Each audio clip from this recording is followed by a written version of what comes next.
Okay.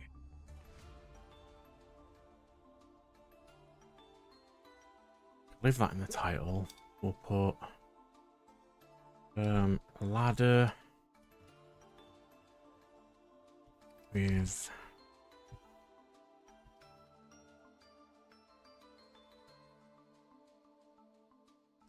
save.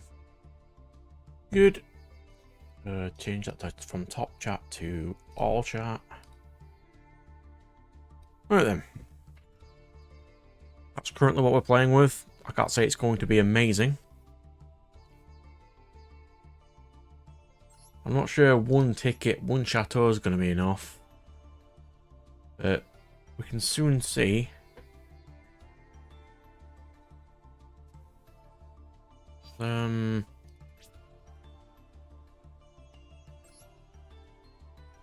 Get that.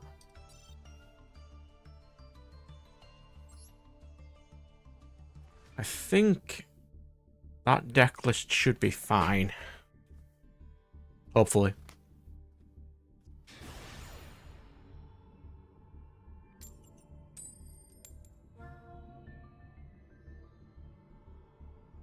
I'm going first. That's not a good sign.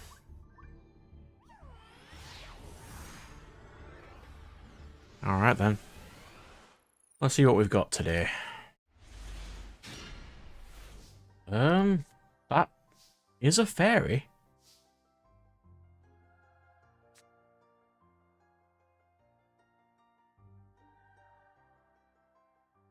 Alright, so let's go Madolche Salon. Use Flourishing Winds. Or is it Flourishing Fields? Hills. Let's guard, since I've got nothing else. We'll get Duck. We will special summon Flourishing Hills.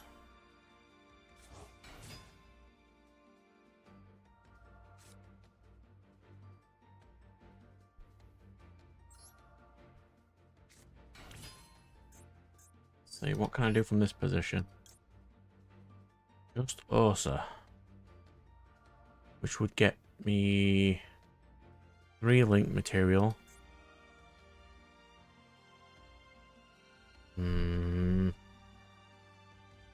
That was not a great hand. Wow, that's all I've got. That is garbage.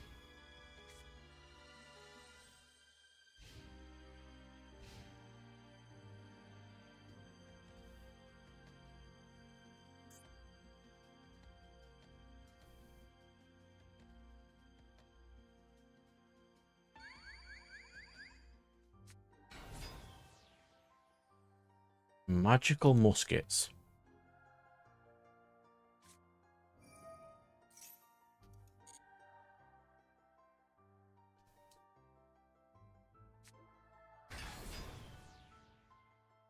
Am I really going to lose to magical muskets?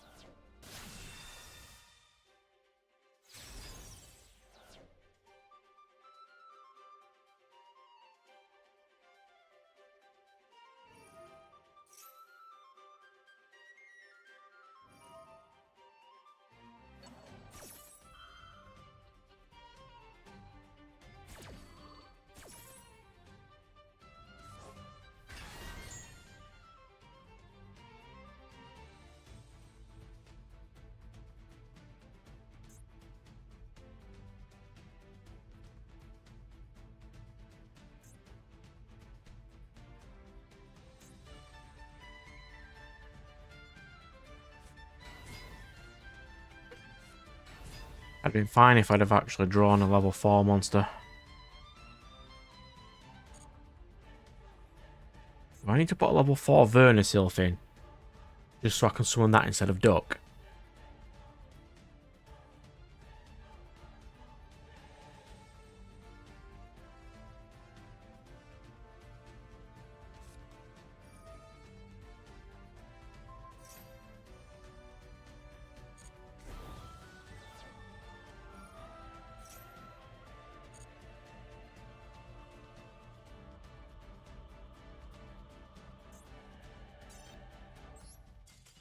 I need to add another level 4 Vernisylph monster.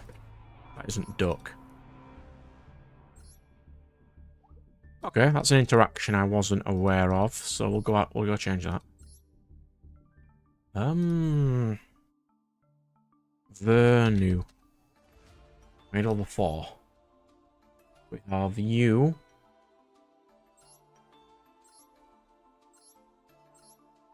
Just you.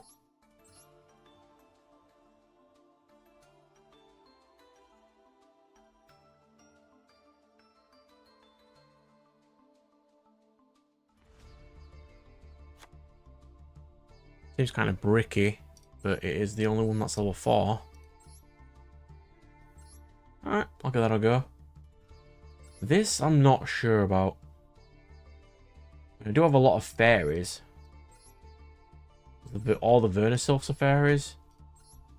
But I'm not going to have access to searching for it, so... we'll see. Okay, so...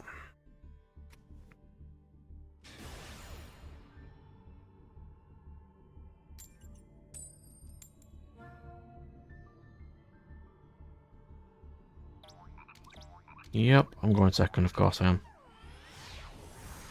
Right, so I need...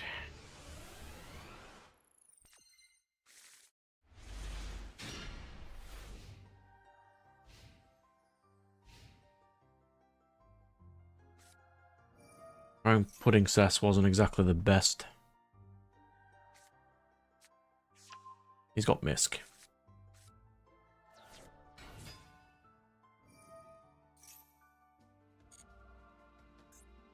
What does Misk do again?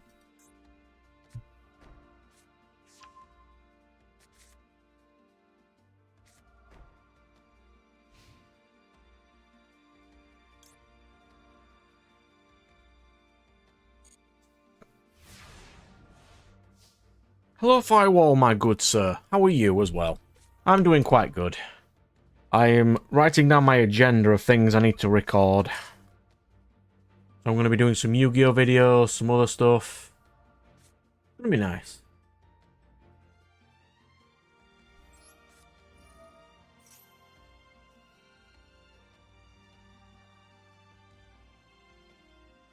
I'm going to be doing that in between games and when they're doing their really long turns.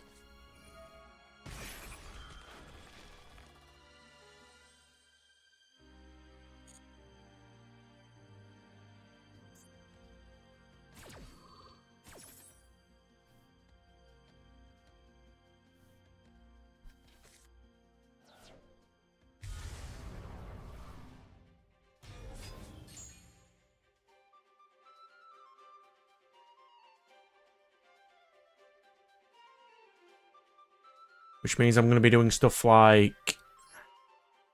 I'm going to be doing some more Yu-Gi-Oh! Deck list videos.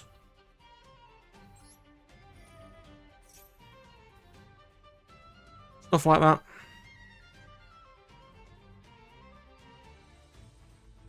Because I record all my deck list videos in one go. Like 5 or 6. And I haven't done any for a while.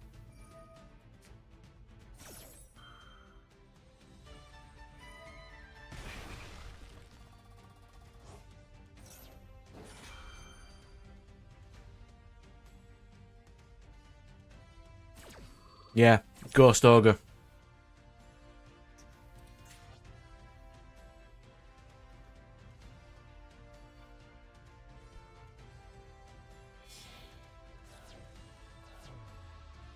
I didn't do too well in my first game because I misplayed by not putting another level 4 Vernisylph in my deck.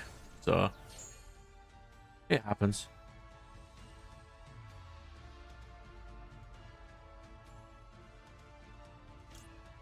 I think we have to go for Angeli.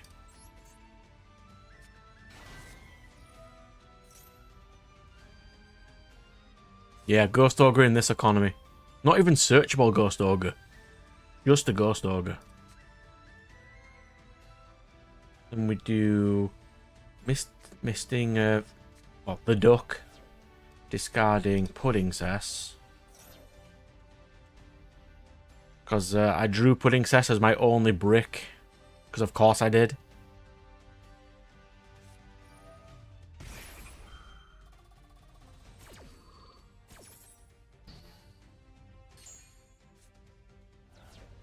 But he likes negating, doesn't he?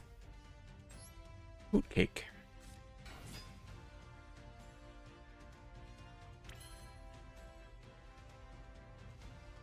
Now he's at 1,000 life points. There's not a huge amount I can do to stop this board.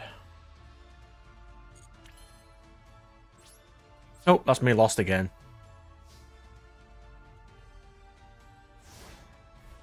I haven't. That's what I'm going to plan out today. I'm just going to write a big list of all my stuff I need to record. Because I'm 3 months ahead in videos.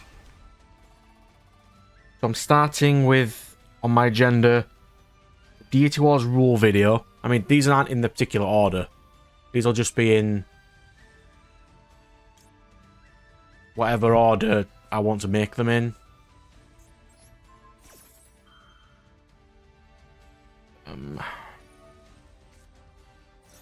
That's fine. I need to make the graphics for that. And in terms of Yu-Gi-Oh stuff,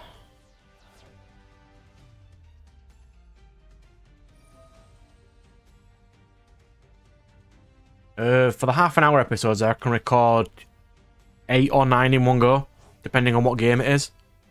I've just done Pokemon Let's Go, and that took 41 episodes. Bill Hatcher was 16. Hate that game. I absolutely freaking hate that game. Yeah, so basically each week, so long as I can record 4 episodes, because I release 3 a week, I'm always going to be one ahead.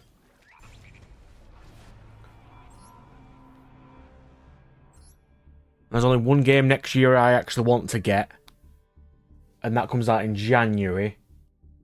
So I need to finish the 2 games on my schedule now before then. And then I can do, next year, just anything. So that's why I'm going to do all the Yu-Gi-Oh content, which is going to be deck lists. Videos. I don't think I needed to add combos to those. But we did say side deck or extra inclusions were good.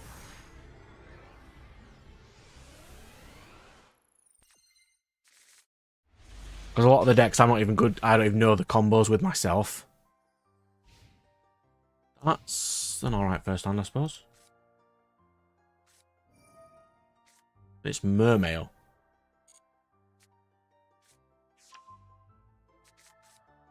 Maybe Yumi control? A lot of the decks I use, I don't even know the basic combos myself. That's the problem. I don't get a huge amount of time to use them all anymore. I mean, I can add a couple of combos, or at least state the combos.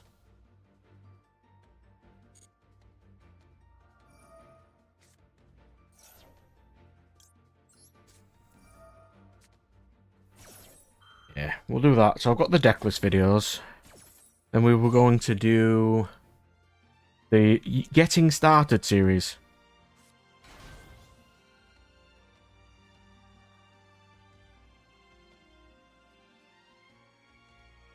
Were we going to make them into shorts or just standard videos? I forget. I think just standard videos. Which is going to be stuff like sleeves, mats, deck box, prices.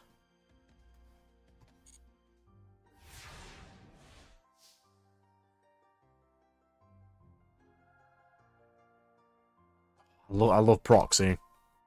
But you can only proxy in not locals, but with friends to test. But proxying can also be good for when a set's just come out or is coming out, and you can practice so long as your people allow you to do so.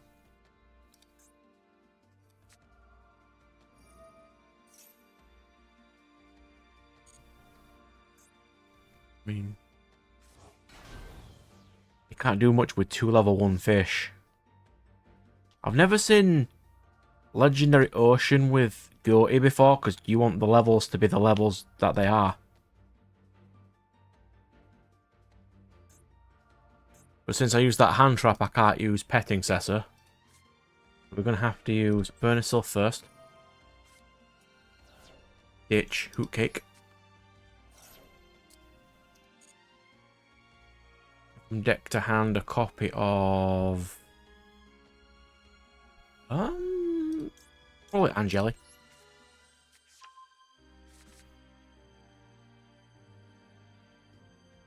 Locals that are official Konami branded don't allow proxying now. Hello. Hello. You assuming we're doing Yu-Gi-Oh tonight? Yeah, I've got a couple of hours for this.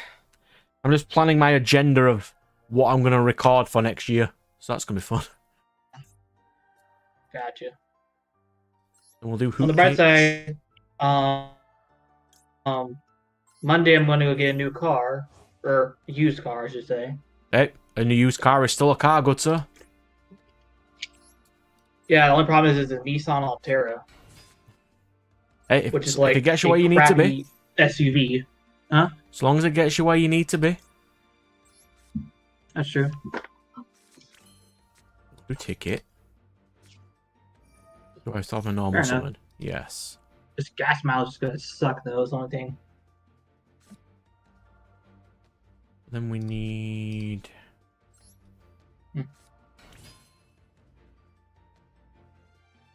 Yeah, I think it's because of Konami's official rule just doesn't let you proxy ever. They have to be official. Oh, you went live? Yeah. Oh, I didn't even get the notification. That's weird. Let me get the notifications. That's weird. It's just you hanging out in here tonight? Where the other guys at? Nat's probably on later. He was just finishing his stream. What was he streaming tonight? Elden Ring level 1.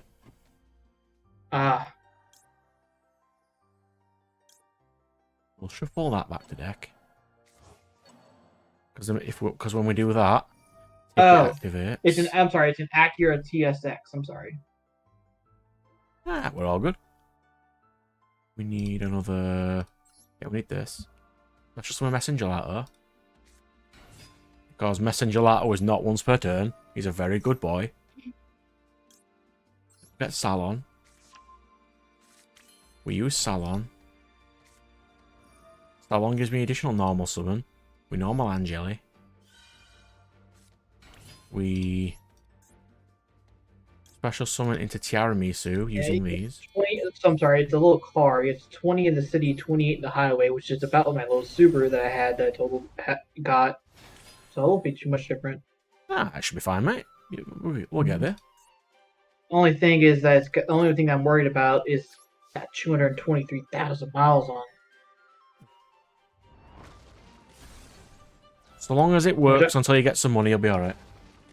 Yeah, that's the plan, because in the United States, it's stupid how credit works here. Like, you have to have credit for a year to get basically have actual good credit. So even though I have good credit now, I can't use it like without banks flagging it me and having a loan for about a year. It's stupid.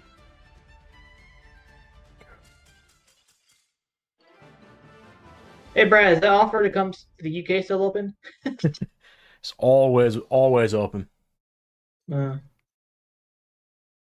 Right, so yeah, Firewall. We won't put it into a short. There's no point, so we'll put it in a standard video. We'll be all right. I know a couple buddies of mine we're talking about going north of the border and going to Canada. I think a lot of Americans are right now. Yeah, America, Mexico, and other stuff. Yeah.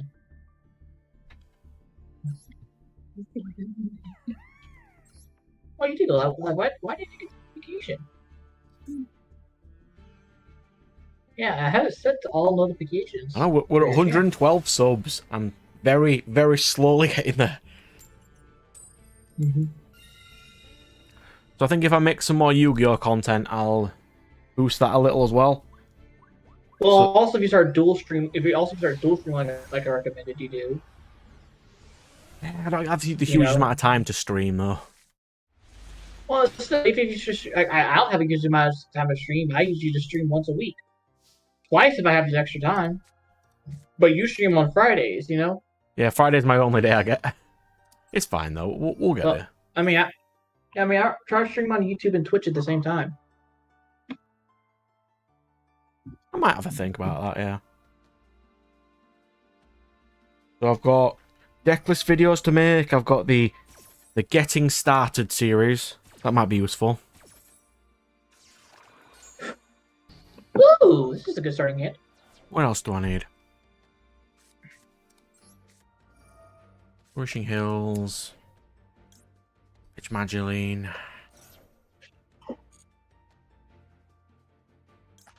Oh man, I got Max C, Get Bear.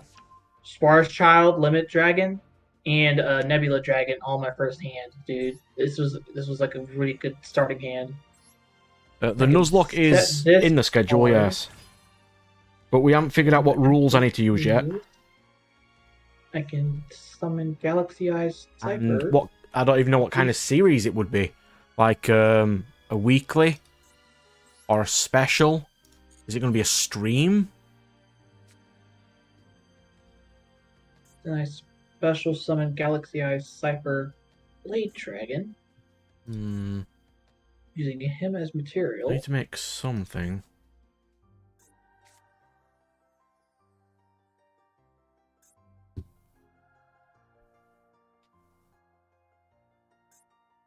Madolche. And I end my turn. Right, so we'll do this.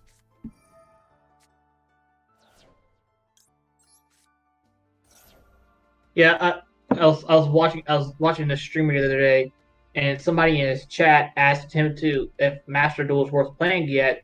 He's like, "Oh no, it's not even worth playing anymore due to the fact if you don't go first, if you don't go first on your turn, there's like next to no chance that you even win." Well, right now is the annoying bit with the going second OTK decks. Right now is not great to play. No, it's not. What deck are you running, Brad? This is Madolche. Oh. I mean, since I've made it, I got 2 Royal Rares for it, so I'm like, you know what? I might as well. Edison. I don't know much about Edison.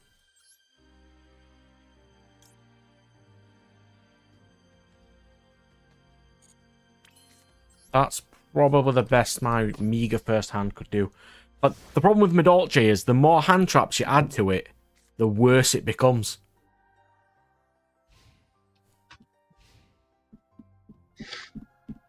Oh, he stole my Galaxy Eyes. Oh, that's bullshit.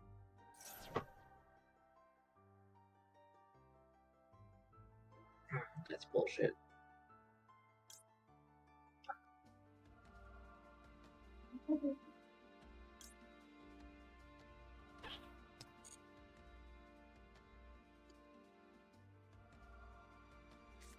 The domain format, I don't actually know that one. This is the BS deck.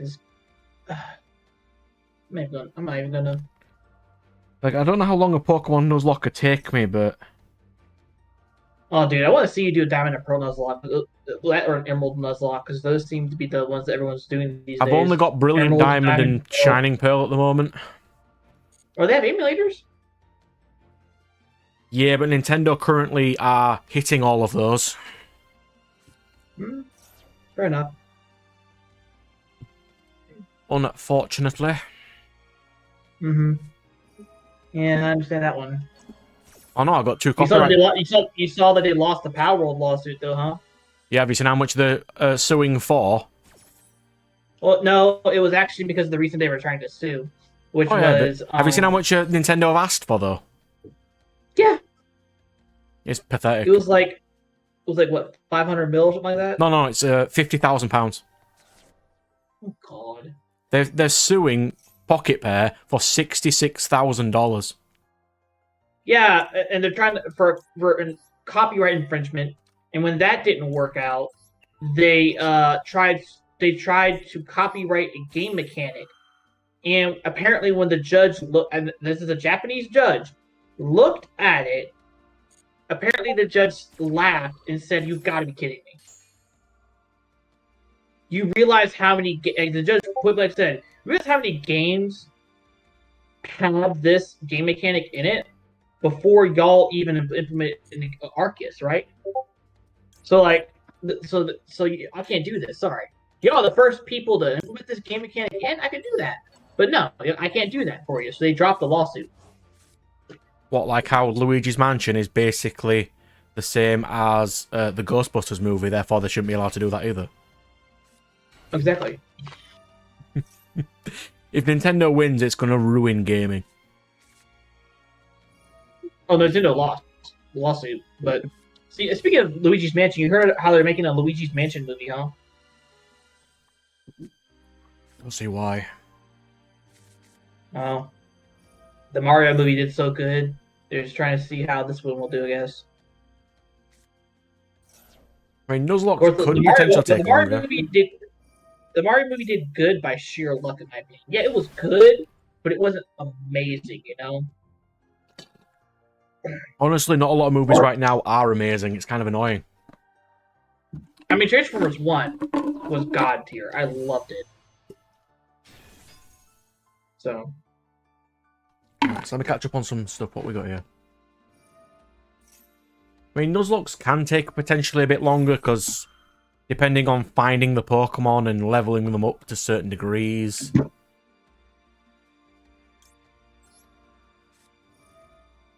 I don't even know what kind I'd do yet. I'm not having any luck tonight. I might just do something else for a bit. Nuzlocke rules, cool. Just hang out and call. I mean, if you want, you could always try Pokemon Unlimited Fusion, Brad, and try Nuzlocking that. I don't think any of the ones that is, like, if it faints, it's considered dead and never used again. That would be really annoying for me. Because crit's a random chance, it'll just happen. And then you have to spend another 5 hours, considering this is Brilliant Diamond. They suck at leveling up Mons. So I don't think that one would be great. Well, I was saying Pokemon Unlimited Fusion, you know, there's that one. You know, it's a ROM, and it's exactly what it is. It's fully customizable. You can even there's even a Nuzlocke setting when you're setting up your stuff.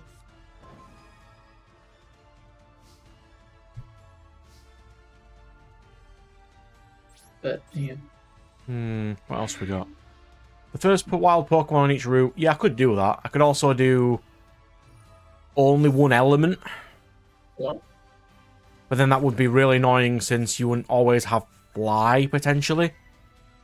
Because if you choose water... Did my mic break again? Hmm? Okay, so did my mic break again? I was trying to see if you could hear me. I can now. Okay. Well, the thing was, you could always try Pokemon Unlimited Fusion, which is a fan ROM, and there's even a Nuzlocke setting in there. Could have a see.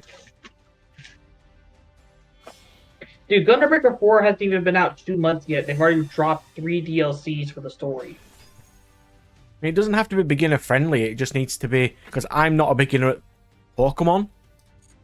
It's just, I don't know which kind of ones to do. Like, I tried to play Let's Go Eevee, the easiest game, without items. It's impossible. Yeah, it really is. I 100% agree. Like, it's literally the easiest Pokemon game in the entire world. Yeah. Like, yeah. I defeated... if you do it... Like, if you're going to do a Nuzlocke ROM, I recommend Pokemon Emerald. And because from what I understand, everyone starts on Emerald when they're doing a Nuzlocke, and then they work their way up. I could see it. Like, Let's Go Eevee were that easy. Emerald, I defeated the last 3 bosses with just Nidoking. Alone. Good God. Good God.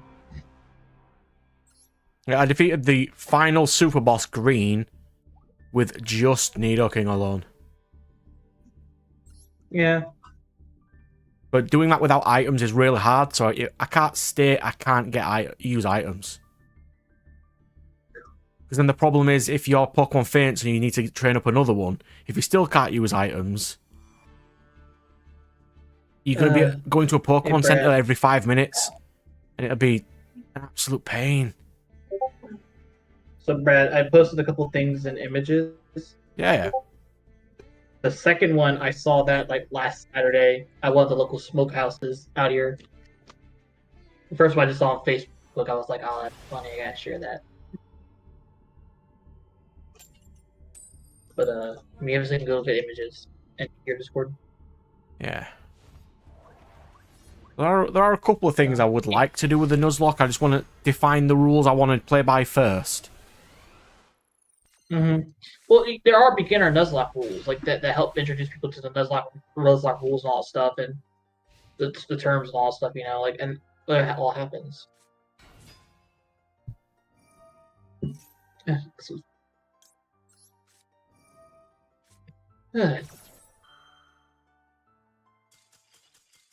mono-type Brad, Nuzlocks can be hard, considering, I think, what is it? One of the games only has 4 fire types in the entire game. Really stupid. So if we think of Brad, some rules, I'll do them. What? I'm sorry, go ahead. No, just if we think of some decent rules for it, I might consider doing them. Yeah, I mean, but Brad, have you heard of this game called Lockdown Protocol? Not off the top of my head, no. So basically, what it is, it's kind of like Among Us, but it's 3D and basically, it's a lot of fun, and it actually has built-in proximity chat and everything else. It's a lot of fun. I've seen people play and watching this. One guy plays a lot, thinking about getting it for me, and a couple other people to try it out. But definitely, it's a game that requires a lot of people, though. More unfortunately than usually that comes out and hangs out in the call. So this is why I didn't currently put the Nuzlocke in the easiest thing to do.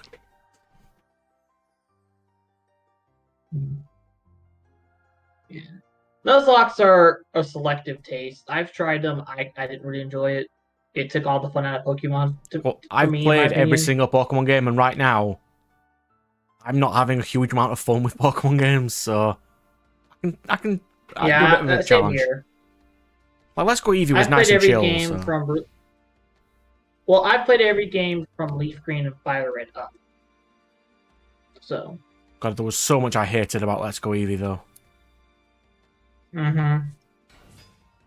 The freaking Pokemon Go game mechanics and for catching Pokemon. And that's not the massive issue. The massive issue for me is until you do the 6th gym, the only electric type in the entire game is Pikachu. Yeah. Well, that's how it was in the original games too, Brad. And Red and Green. It's horrible. And Yellow. Red, Green, Blue, and Yellow. That's how it was. But Pikachu was the only available electric type till after the 6th gym. That's how it was back then too. Incredibly stupid. Do Flourishing Hills. Discard Mudora.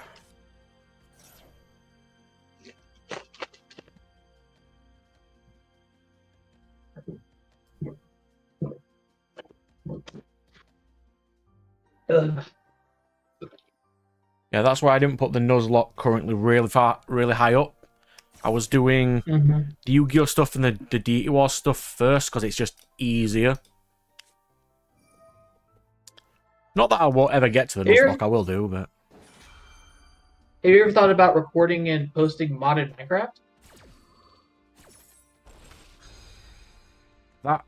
That's more like... It's like more of a stream thing. Yeah, fair enough.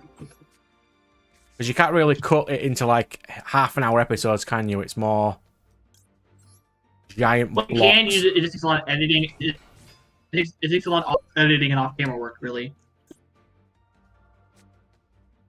Is that the gnat who just popped in? It is. It is. You can hear me, right? Yes. Can everyone else hear me? I will check in a second. I'll have a look. I can hear you. I just need to check on my... God. Yeah, everyone else can hear you, it's fine. So much lag. From deck to hand, a copy of... Call it Angeli. And then we'll special level 4. Yeah, I gotta separate those machines up because that's causing a lot of lag. I only get like Okay, so I see here, a second. I need a generic Earth 2 level 4 monsters.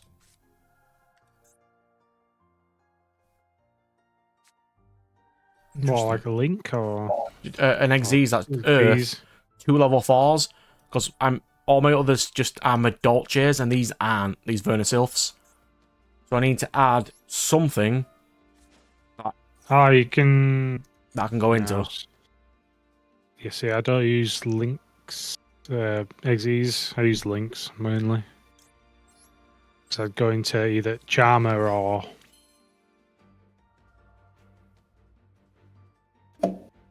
something else. Yeah, I mean, I could do a really super extreme Nuzlocke as like a special. That'd be kind of nice. Maybe like for like your 200, like maybe like for like your 200 subscribers or something like that. Yeah. Get this. Since this was summoned and I control Beast Monster, I can get a Madolche spell and trap. Which I will. I will get Ticket. Yeah, I need a generic rank 4 that is 2 level 4 Earths. Because this deck locks into Earth monsters. So something like Fairy King Arbidovich, maybe? But that's kind of stupid, because it doesn't do anything. But I want something to, like, potentially do interruptions with.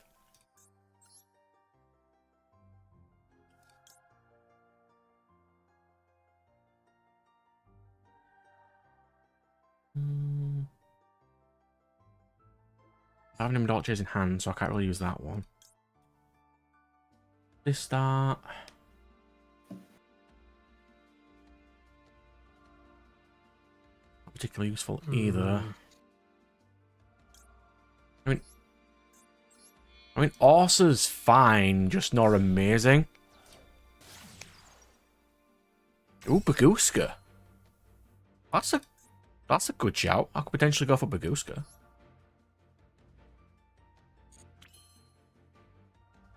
I mean, that's terrible, this hand. Because Hootcake's not level 4. I'll have a look in a second after this. In depth. I put, what did I put in? I put Zeus in. I probably can't even ever summon Zeus because I'm locked into Earths, but...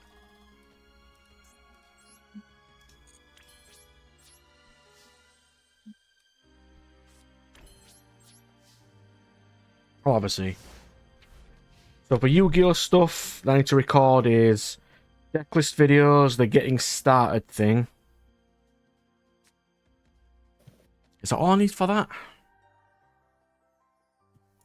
Then I've got the like half an hour long Deity Wars rule video to do. But I need the graphics from potentially Nat to do that. Because I need 2 of each tier 2 gods and 2 of each assist type with actual artwork. I don't think we have that. No.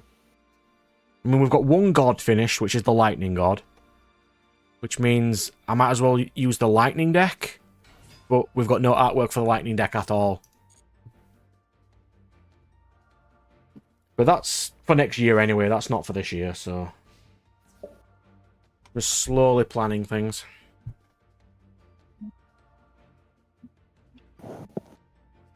Ooh, Heartland Draco. I do always have a continuous face up.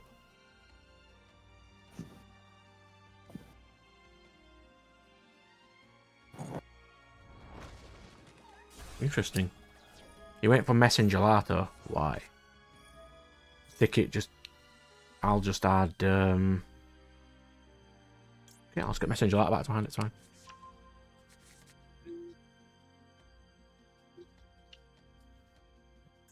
Because looking at this, I don't think I need 2 Miakaron. The others seem fine. I do want to sit down with you soon, Brad, and take a look at my dragon deck again, see what we can do to improve it some more. Yeah, we 'cause can do. I'm still having a lot of issues as far as like Oh my. negation and getting the right cards on the field at the right time and stuff like that. You know. Plus, I'm having a lot of brick hands first turn. I know that feeling. I'll banish that. We'll search for a Madolche. I want a level 4. I want... Does it reduce it by 1? No. It just summons.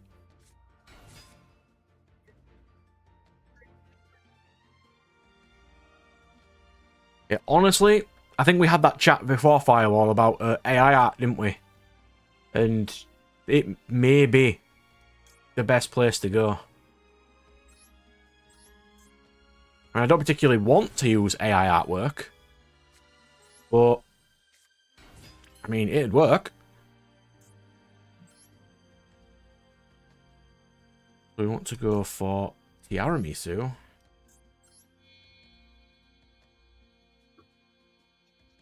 Using...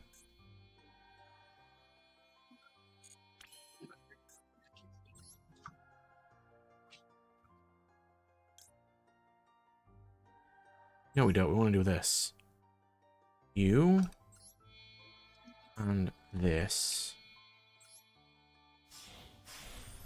Yeah, AI is a slippery slope, but it's either that or I pay a person to draw artwork for me.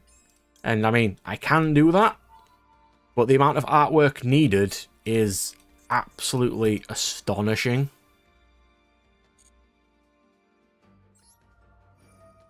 Shuffle 2. This one. And Messenger Letter, because then it'll add it back to my hand by the effect of Ticket. Ticket activates, giving me a Madolche monster, which will be Angeli. Special summon Angeli. Then we can go into Chocolate a la mode there. We can go into Yaramisu here.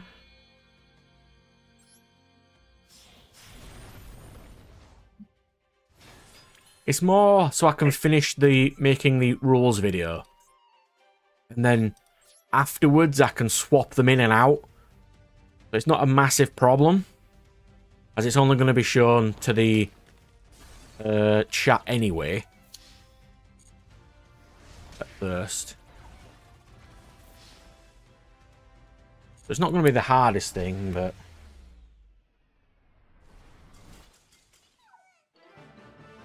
If we can find some good websites or something to make AI artwork with, I might give it a go. Considering we've only got one artwork finished so far. Which is... Do I have a copy of it?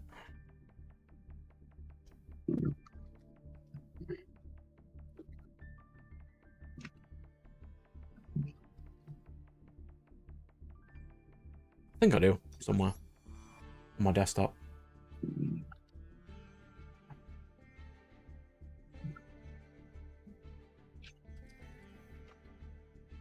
I'm having a quick look. Do I have it? I don't think I do. That is slightly annoying. Oh well, it's fine. Yep, we figured out links last week when I was chatting with Nat about battle phases. We got that ironed out. I did. We've only got like 2 mechanics to fix. Be it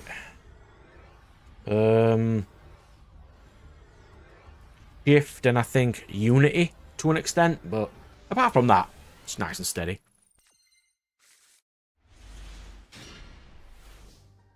God, that's a terrible first hand.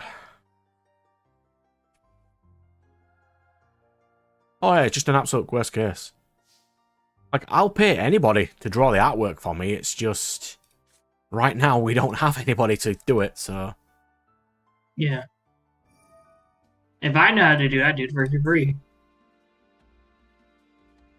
3 of that, 23 of that. We don't need Zeus.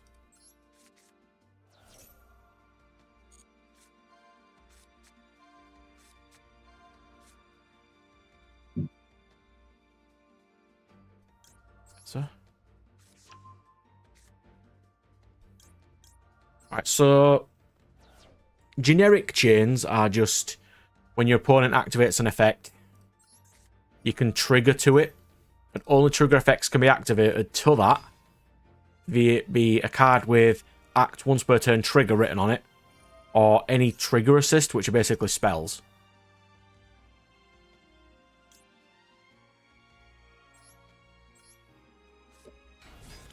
Battle is different. We've changed... Our battle system is really different than something like Yu-Gi-Oh! Is. Like, vastly different.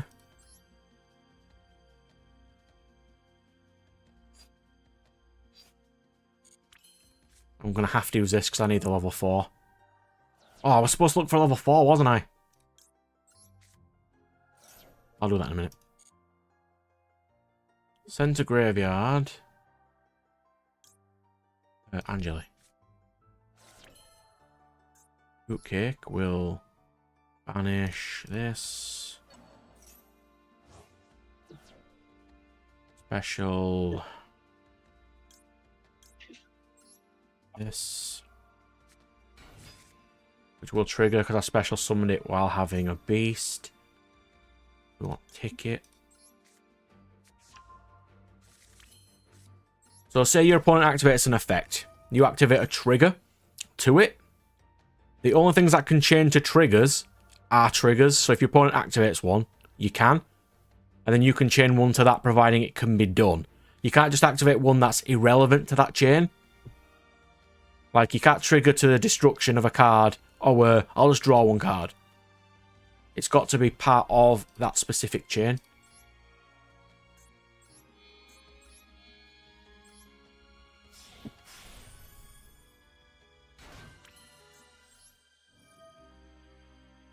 Providing your familiar has a trigger effect, yeah. Providing it can like negate or it can potentially destroy.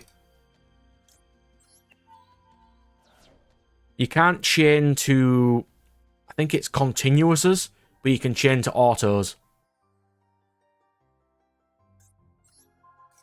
Because continuouses don't activate, they're already active.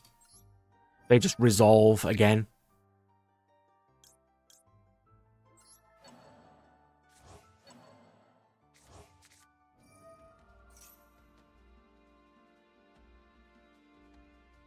It's like once you give your opponent an option and then that starts to resolve, you can't activate anything else in that chain. Similar to Yu-Gi-Oh! Sort of thing. Angeli again. Special summon Angeli? Yes. Then we'll use Angeli. Oh, for Messenger Letter. Gelato will get me another one, which will get me Salon. Yeah, we took Battle completely differently than Yu-Gi-Oh, which is quite nice in a way. Also kind of obscure in a way as well.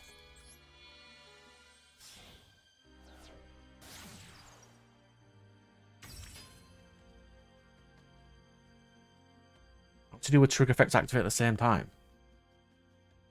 That's a good question. That is a very good question. What was that? If trigger effects activate at the same time, which one gets priority over the other? I mean, I'd assume I'd go with turn player, but... So it depends what you mean, that they both have the same activation priority? Like, for the same player or different players? Because a player would only be able to activate one before someone. Yeah, but say you have a is able destruction to- effect, which destroys 2 cards on the field. And both of those cards happen to be apprentice trainee. Your opponent has one and you have one. If they are both destroyed at the same time, which apprentice triggers first?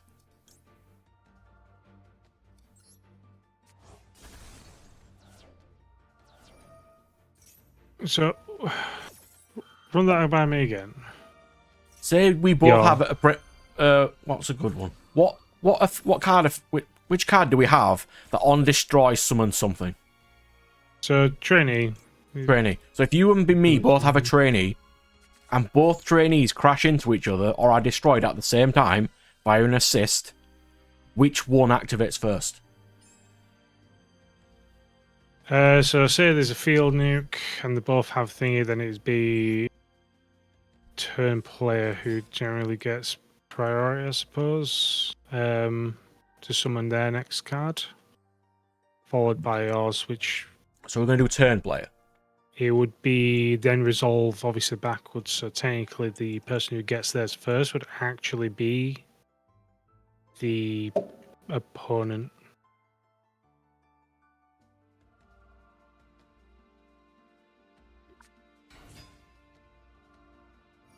That's interesting. We didn't get to that. You're not having a Traptrix Garden, so...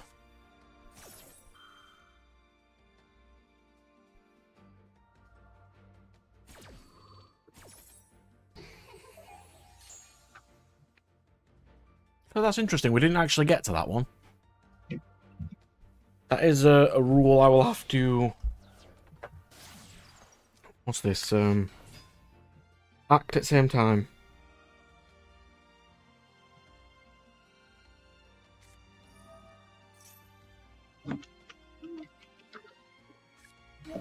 Cool. Like at one point, it might be nice if we did the random video with me and someone else dueling against each other in Deity Wars, just so people can see what a game looks like. Mm-hmm. I was talking about cards you both control that activate at the same time.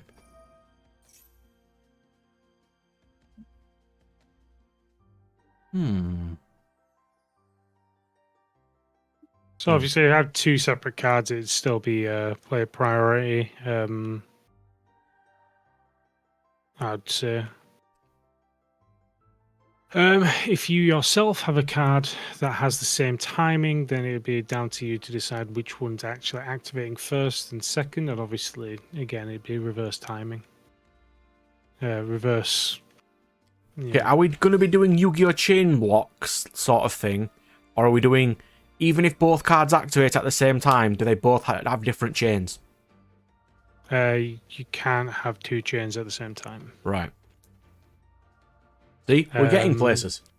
But if you have 2 cards, but both cards would still resolve.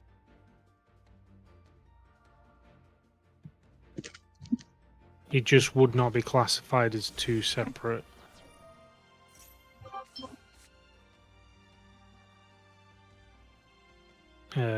Chains, as it were. What I think, anyway. What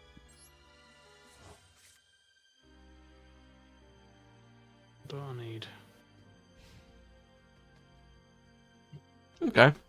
We've got some little bits to iron out anyway, so it's not too bad. I've got a deck to print off to test shift with anyway, and we can test this during a couple of test games.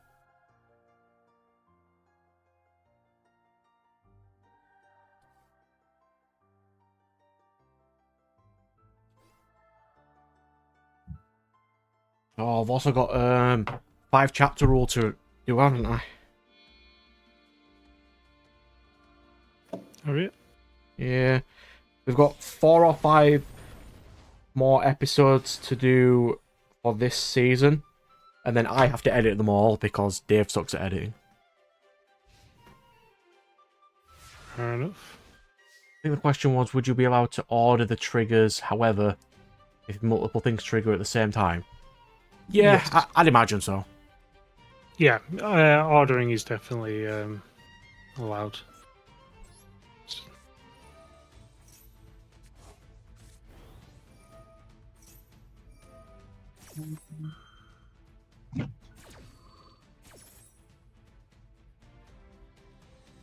Though I do believe we did say you can't trigger more than one card to...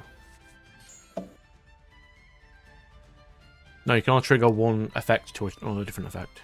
Yeah. So I think the only instance they probably get that is with your autos, really. And continuouses, obviously.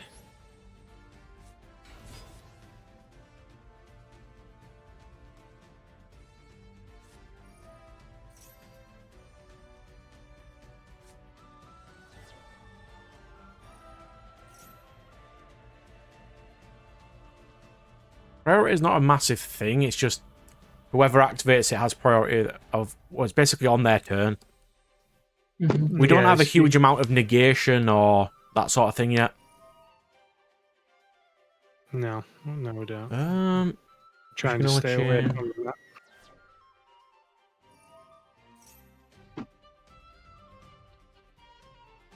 Yeah, chain blocking is not something we've really thought about yet at the moment.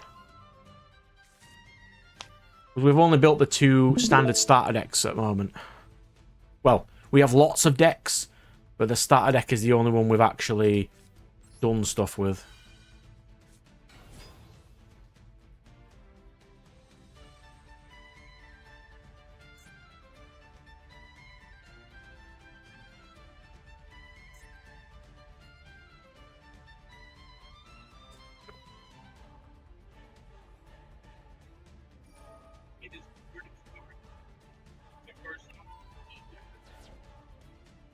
Can you do stuff like I activate a card and while holding priority activate another card? You can't activate a card in response to your own card.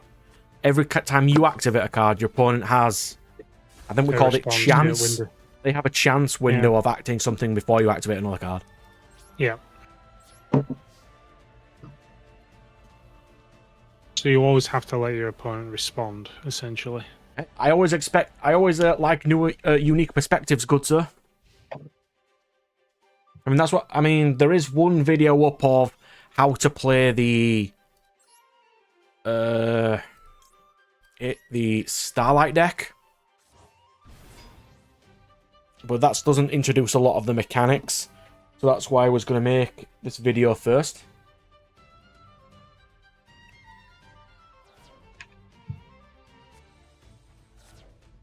Because say your opponent declares an attack on you, and you have 2 assists, which are basically the equivalent of spells. And they both negate attacks. You can only activate one of them. And then once you activate one, your opponent has the priority to do a negation to that. Not because it can't be anything irrelevant to the card that you're using. If they can't negate it, they can't chain anything to it.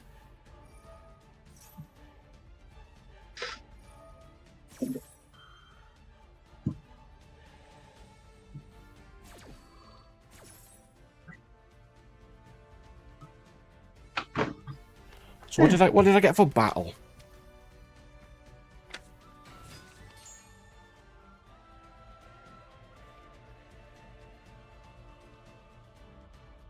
Right, so we have you declare battle.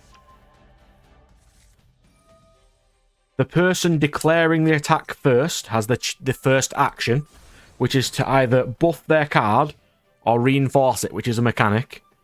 Then your opponent can then react to your doing that by buffing their card or fortifying it, and then the battle starts.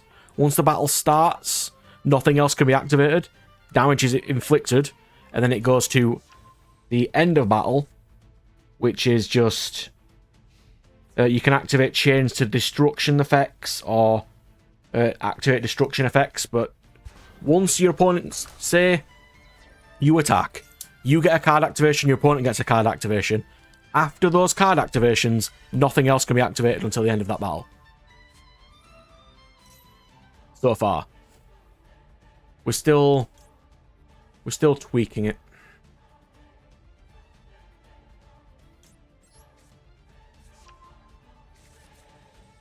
one guy per battle. You can attack multiple. You can attack as many times as monsters you have, similar to Yu-Gi-Oh. Yeah. But there's also the reinforce mechanic of, say you have two on the field, one with 1,000 attack and another one with 1,000 attack. If one attacks and the other one hasn't, and the other one that hasn't has the reinforce key skill, it can send itself to the grave to power up your other card by its own attack for that battle. So you can get over big things with two weaker ones by combining their attack for that one hit.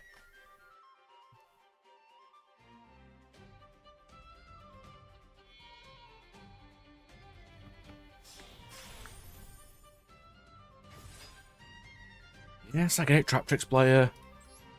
I can't duel and chat about stuff at the same time. Especially when I'm new to Madolche.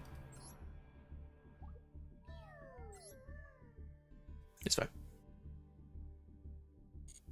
Cancel, cancel! You're right, yes, deck builder. You are very, very correct, sir, thank you.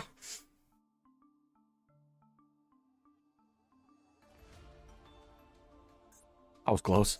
So I wanted... Xyz. That is Earth. And level 4.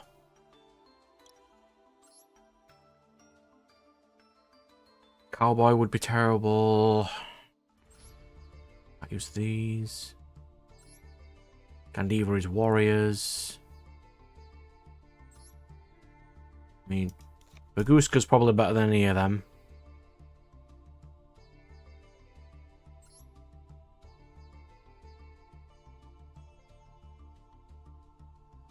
And there's Fairy King, but it's not really good. It only just reduces things by 500. It's not great.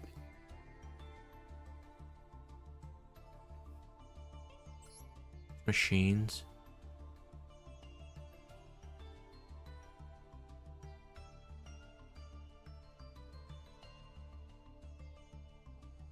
So you have any cards that discard other cards to activate their effects. And by the same, you have cards that activate once they're discarded and move to a certain place. Which is the discard deck? Here's a wall one, isn't it? No, the dark magical girl deck is discards. So, and there are cards that chain on discard, but our game has resources like Magic's land, so you can't just infinitely spam all things.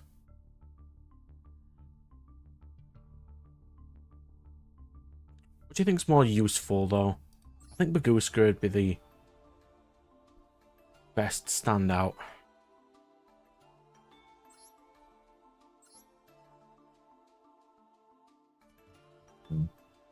Down Direwolf does destroy.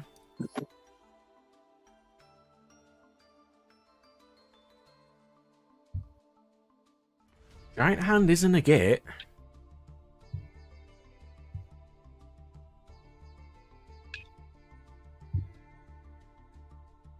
How about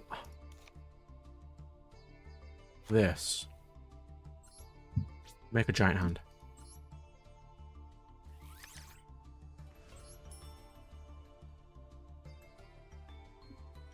Because the effects or something similar can create chain blocking scenarios.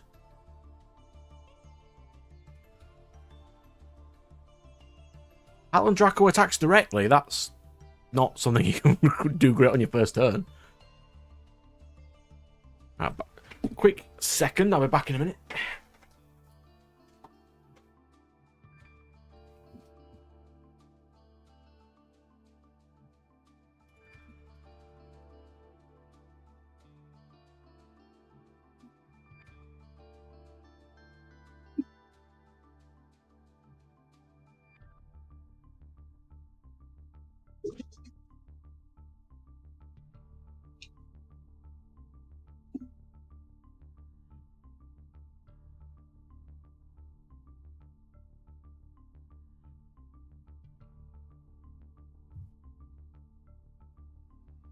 So you'd have to finish a chain first before the other effect would activate. So it wouldn't actually block it, just be paused until you could activate it. Is what I'd say that that would probably be. I just had a random thought and it's bugging me. So if you had the effect to discard a card, they would be able to respond to your discarding effect, obviously. And the effect of the discarded card would actually take place after the chain had resolved. right, so say we have card A that is on discard, draw one. Card B is on discard, destroy one. If both of these are discarded at the same time, they shouldn't be able to chain to each other because that's not how our chains work. So either you activate one or you activate both, but both are on separate chains. Because they both meet their trigger condition at on discard, because they were. But you can't chain A to B because your opponent has to have an action before you do a chain. So if your opponent activates a negate, they can pick either A or B, or they're in both separate chains.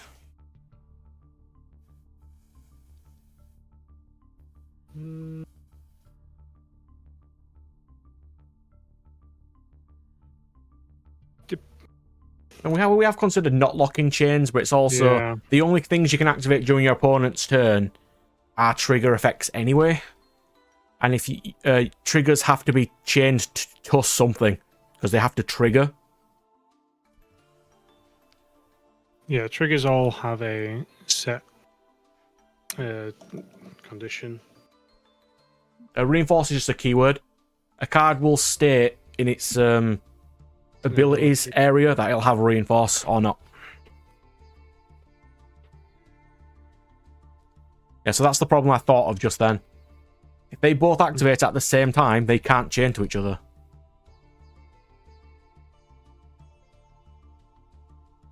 So, which ones can't chain to each other? I mean, I've got it on screen here. If you've got card A and card B, one on discard draw one, one on discard destroy one, and if they are both discarded at the same time, they both activate at the same time, but they can't be chained to each other. No. If card A is discarding a card, then you are automatically in a chain. Card B cannot be. It's when it is discarded, activated. You draw a card, and one is also when it is discarded, destroy one card. So they both activate at the same time. Because if one is discards the other. No, I mean, if you have a card which is discard two cards, and both of these are discarded at the same time... Yeah, you can't activate... You can only activate one of them. Are you sure?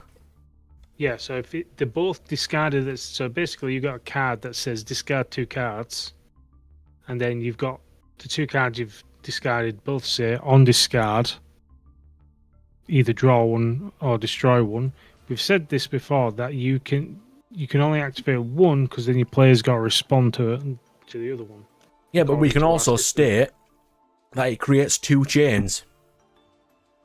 One resolves first, and then one after that resolves.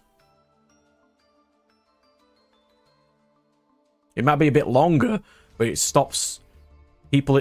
It's not like if you have, for example, an entire deck of when they are discarded do something, and your opponent activates your opponent discards all their cards, you will only get one effect and you'll have lost 5 cards. Unless we give them separate chains if they activate at the same time.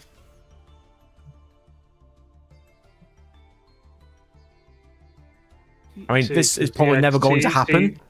No, this will definitely happen. It'll happen at some point, but no deck currently has this. Said will happen because we don't have many effects that do this. But obviously, as time goes on, we'll get more and more. We have one, which is the Dragon deck, which has on mill do this. In a mill deck, it's going to happen at some point that 2 separate on mill effects activate at the same time. Yeah. So do we... As we've said before, because obviously before we were saying it's that you can only activate one if they've got the same trigger effect, so that would still apply in this instance. You'd only be able to activate one of them at this point, but you get to choose which one. Obviously, Yeah, you do would we go for activate that one, or one. do we just do they all resolve just on So one resolves, then the other one resolves? because what it'd be is one activates, your opponent gets the thing, then you'd be able to activate the other one. So it'd all be in one chain. It's just which one are you activating first and which one are you activating second. Because your opponent will need to respond to one before you can do the other one. Yeah, then they'd both be in the same chain, which they can't be. Which they can be. So if you activate... It's just that your opponent's got to resolve one, state that they're activating something to your activation of that card. But as we've stated with triggers, Before you can... triggers can only activate to triggers. So in that way, card A activates, your opponent activates a negate. You So can't then activate card B in response. Discard is essentially a trigger, is it not? Because No. it's triggering the condition for its activation on discard. No, because it doesn't have trigger in its word. If it was act once per turn trigger, Technically, it is just an act if discard. so if it's Okay, if who if the brought card this up? itself Who if the brought card this up to make itself me says start this act argument? discard, then why would you be discarding more than one card? So if the card that is discarding said card, so if a card is discarding said cards, then that is already part of a chain, so the other two can't activate at that time because the chain is still ongoing. All right, so they would technically have to wait until that chain ends to activate, or if we're doing a stacked chain, so it's all part of one thing, they would also then activate afterwards. No, so as I'm thinking here, you have assist C, which is discard to do something. Doesn't really matter. Mm-hmm.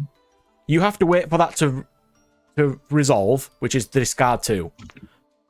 When that's finished, these have been discarded and then activate at the same time. Yes.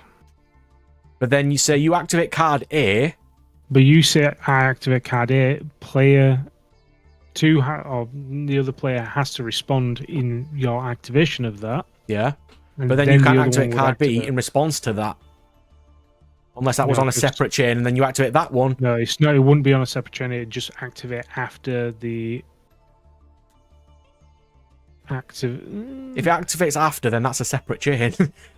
No, it activates after they've declared whether or not they're activating something else.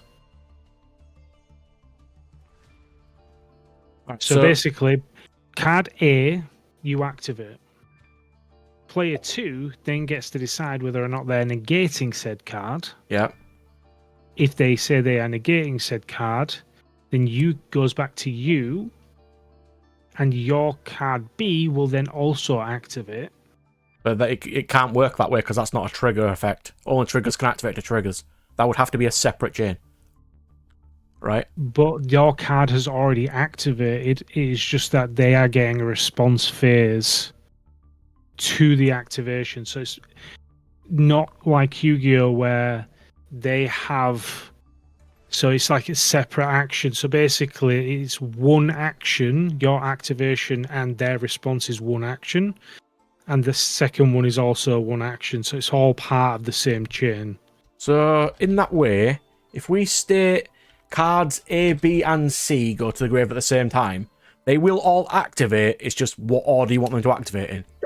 What order you want to activate them? Because each activation gets a response phase linked to the activation, and the chain itself is the 3 cards activating.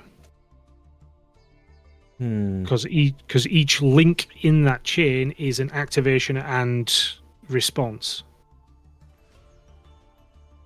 So all these activate at the same time. Yeah. And you can choose to activate to all 3 of these if you want, or each specific one. In Yes. that one action. In that one action. So it's not so much different chains, it's just one activate, it's just one window. One chain it's one window of activation and one window of thingy.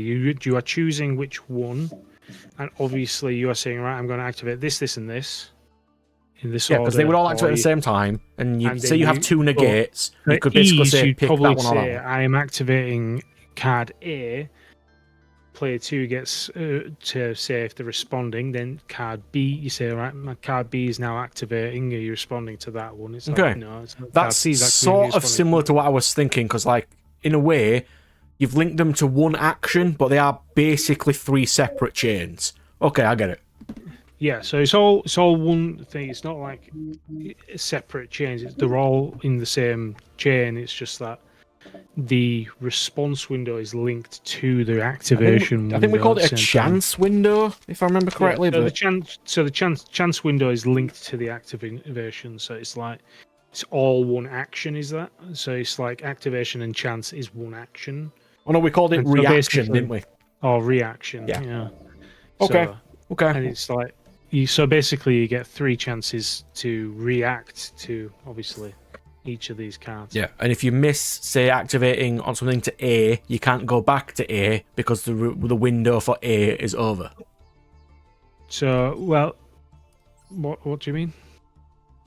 Like, say Miss the you window? choose not to activate an effect to A, but then later want to activate to A, you can't because you can't. Yeah, so do it basically, again. on discard is your activation window. Okay, it's now been discarded. I activate it. Okay. If a card has a effect that states discard a card, do something, then that is already a chain itself. So the card would have to wait until that one ends. Okay, I'm scrolling up. Who asked this question? Because this needed to be asked before. Right, I think we solved the issue. Rosbuck, the good sir. There we go. Did we solve the issue? Yes. We fixed chains now. It's fine. We don't have to mess around with chains again. Until someone brings up another thing that we need to figure out. Any more? Any more for any more? I think we fixed chains. That's not too bad. Boot kick. Sure, someone will tell us something else that we need to think of. Add that. We will summon boot kick.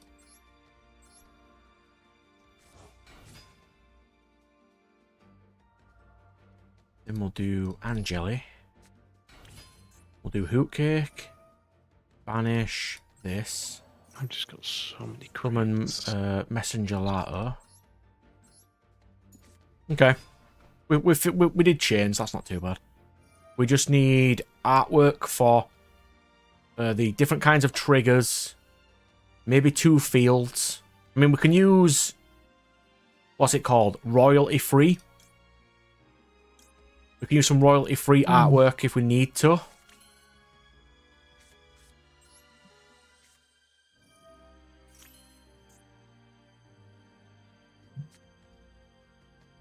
It's not something I would generally do.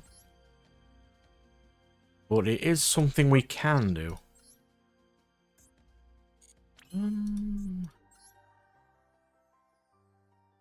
Got glass souffle here. He's the newest sir to the channel, and he's like, you know what? We're going to fix chains today. Like, I appreciate that. I've had an idea.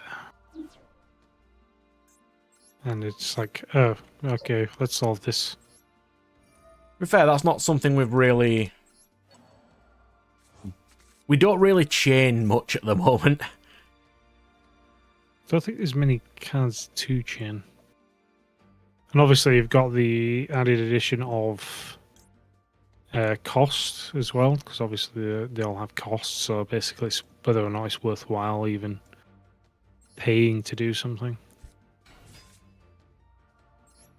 I mean, what did we say? As long as it can get about 5-6 a turn, it's usually fine. Something like that. Along those lines, innit?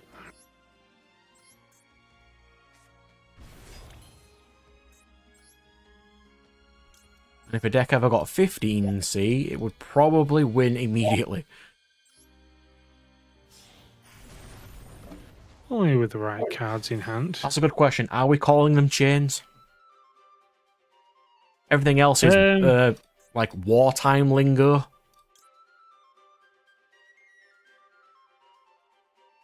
How many got any ideas for any other names? I mean, we could just call them links or something, but not ideal.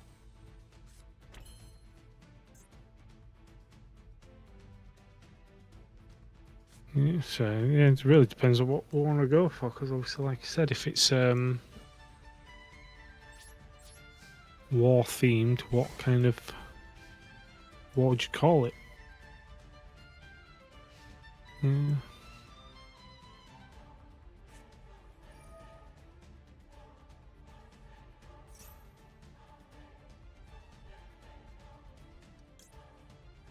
Yeah.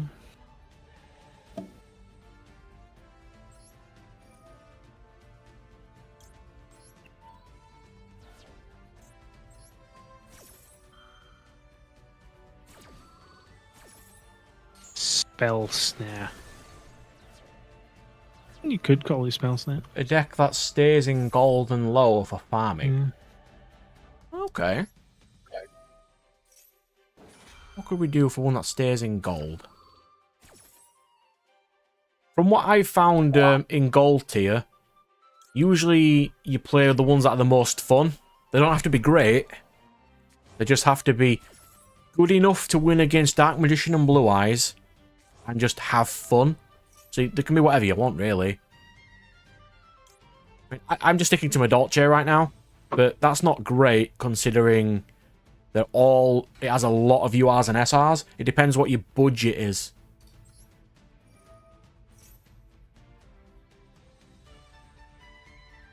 Like, if you've got a really, you know, strong budget in mind...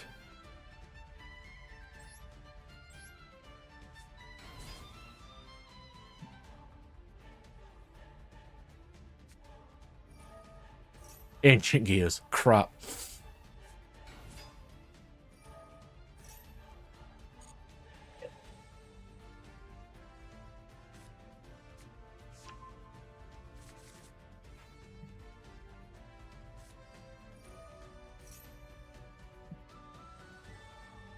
Raid as a name.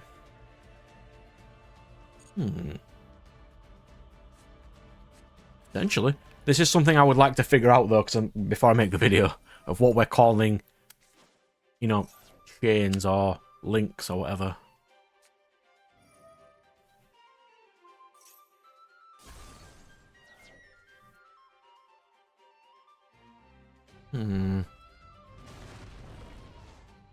Like, this guy had to draw Storm at the one time I got a decent first turn board.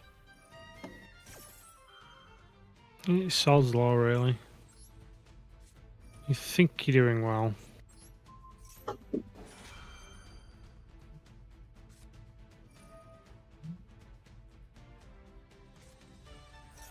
Yeah, we had a discussion last week when we were at locals for a bit about what to call counters.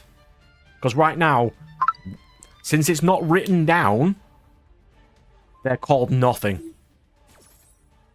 Because all it currently is a circle with a 1 or a 2 or a 3 in it of cost. Nothing states what they're called, so we haven't really picked yet. I mean, we'll get there, though. We could call it, like, Divine Essence or something. Or Shards are more... crystal-themed.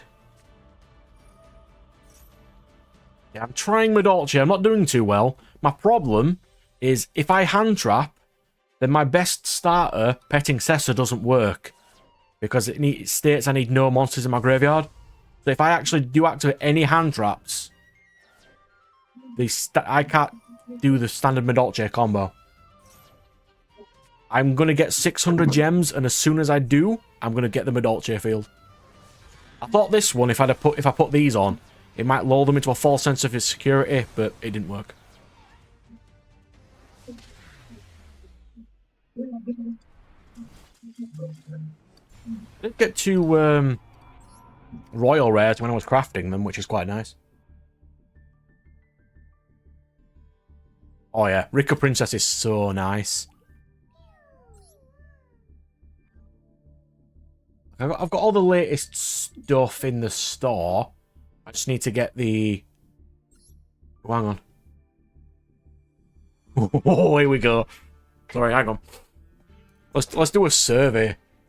Are you enjoying dueling? No. No, not at all. Dual controls. Well, controls are always going to be what they are, aren't they? They need, what they need is a way to better set up the matches based on your equipped deck to make it to where your opponent can't just knock you out in 2 moves. They'll match you with someone who actually has a deck similar to you, like a deck that you could potentially have a chance to win with, against. Yeah, I get what you They mean. need a better way of managing that. Like, if you'll get what I'm saying. Yeah, better pairing for decks. It's not Yeah, bad better idea, but pairing it's up- very, very interesting. How would you even go about doing that? It's simple. You just create a program that basically looks at your deck and compares it to other players who are looking for a match at that time, and then it compares your decks together, runs a few scenarios, and I think more Yeah, for we'll that make- one let's make- in events. Like, if you're both playing, Huh? like, say, like, you're both playing an Xyz event, it's not great if you're Rookie 2 and your opponent's Master 1 and you're playing an Xyz deck against each other. That's a bit not great. yes, There you go. Evenly distributed pain.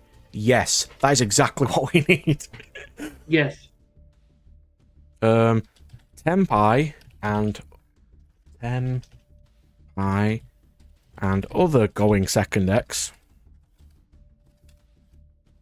are miserable in a best of 1 format.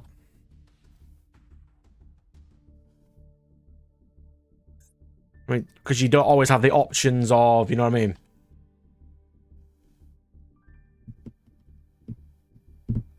Because your opponent can be playing anything, so anything you could potentially use against that.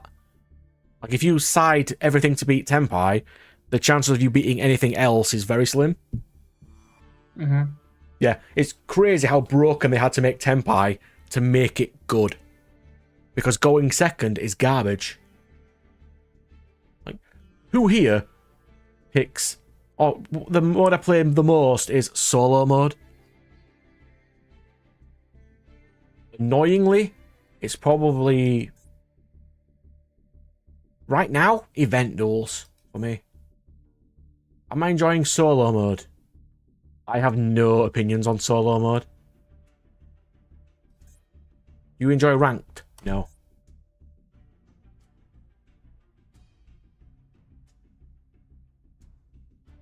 Blind second is the best way, which is why Tempai, which can just play its engine of 15 cards and then everything else but blowout hand traps and going second staples, is absolutely stupid. I mean, I haven't really fought against Tempai yet because I'm currently locked into gold since I'm trying random jank decks and they just don't seem to win. I mean, I can get higher, I just would like to have fun first.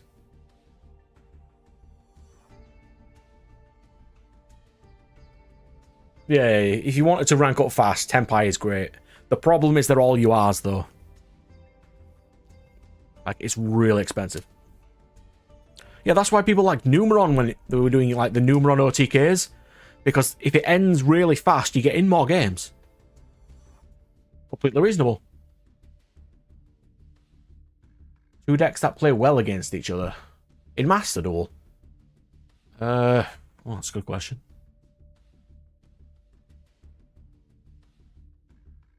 Like, I would really like to play Ritual Beast right now. Because it's a shifter deck. But it takes so long to play Ritual Beasts. Like, God, it takes so long. Then your opponent who uses Imperm on Elder to try and stop the extra normal summon. But that's not how it works. Oh. Yeah, if you didn't know that, you can't Imperm Elder. You still get an additional summon. It's a game mechanic, it's not an effect you can negate. It's great. Well done, Konami.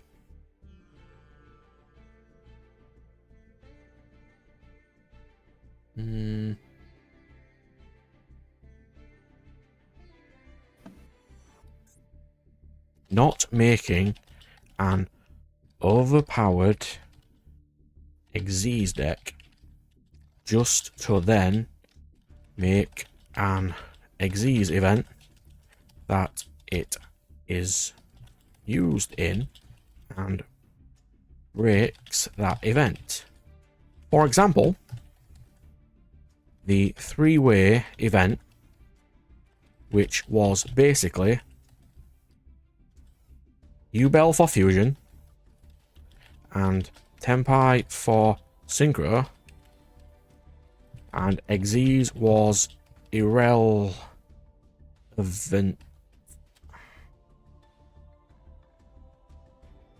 Splendid.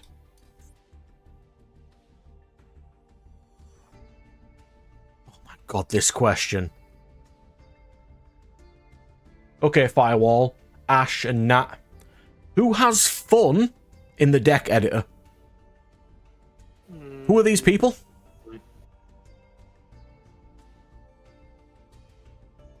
I don't understand.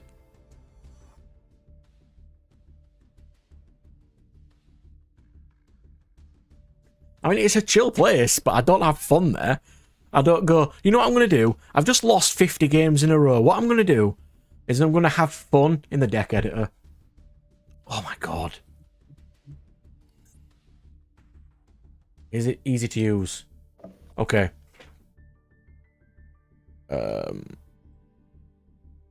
What's the term? Not undustable. Non... It's not... What's the word?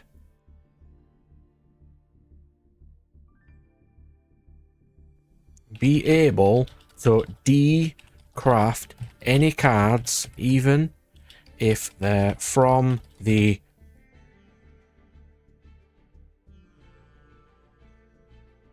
What are them stupid tickets called? Legacy packs. Even if this reduces the amount of CP gain from those crafts. The whole mechanic of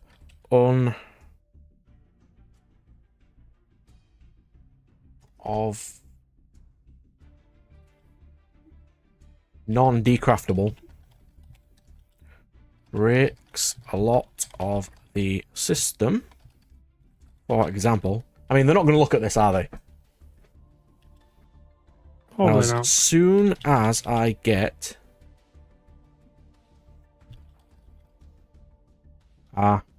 what's a random card that that's decent? Just pick any random card off the top of your head.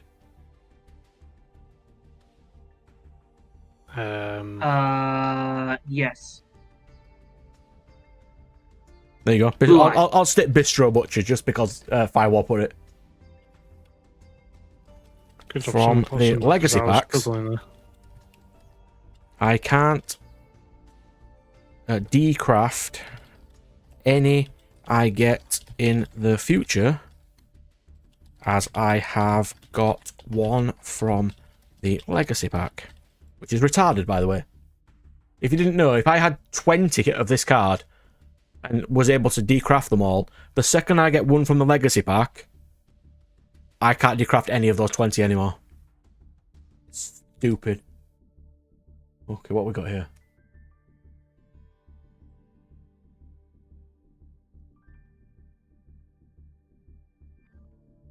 That's bad. Have you seen that new feature, by the way? Where you can have AI build your deck for you. No. Yeah, there's a system where you pick like 5 or 6 cards, and then or you can pick as many as you want, and the AI will fill in the rest of your deck for you.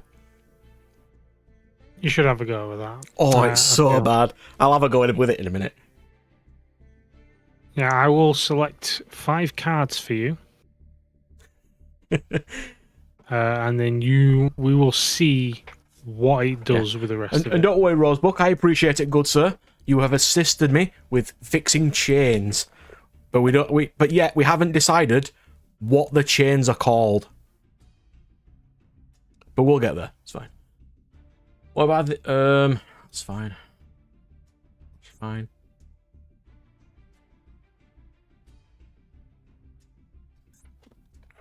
Each deck should have at least one summon animation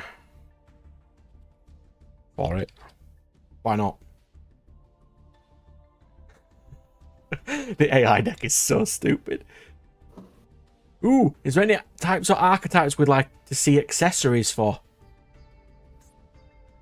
Madolche. Mate.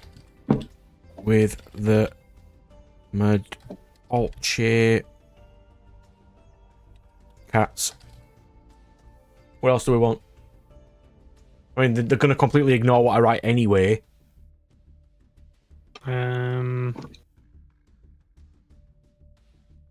Actress, I don't know. Maybe? Do they even have any? More sleeves. For archetypes.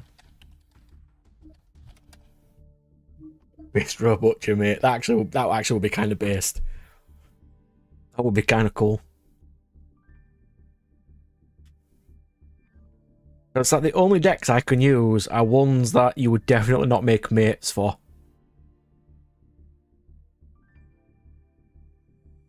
I mean, people would really probably want a Traptrix mate. I am not getting them to potentially even put that into their heads. Do not do that. Their community is horrible.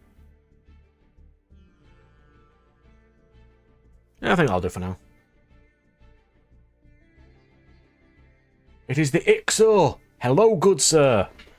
Yes, I get it. My Wi-Fi keeps popping out too. UK's Wi-Fi is garbage. What's your overall satisfaction? What do I want to see? Solo mode, I suppose. Because we right here, different types of event duels. They're not really doing that. All their event duels are Synchro event, Synchro Xyz event. Ooh, this event. Nothing cool like the NR event. I hate that event, but it was still pretty cool. Yes, playing Yugioh IRL is nice. Then my problem is we currently don't have anywhere to do that, as our locals shut, so we're not doing too well. 10 Legacy Pack tickets, let's go.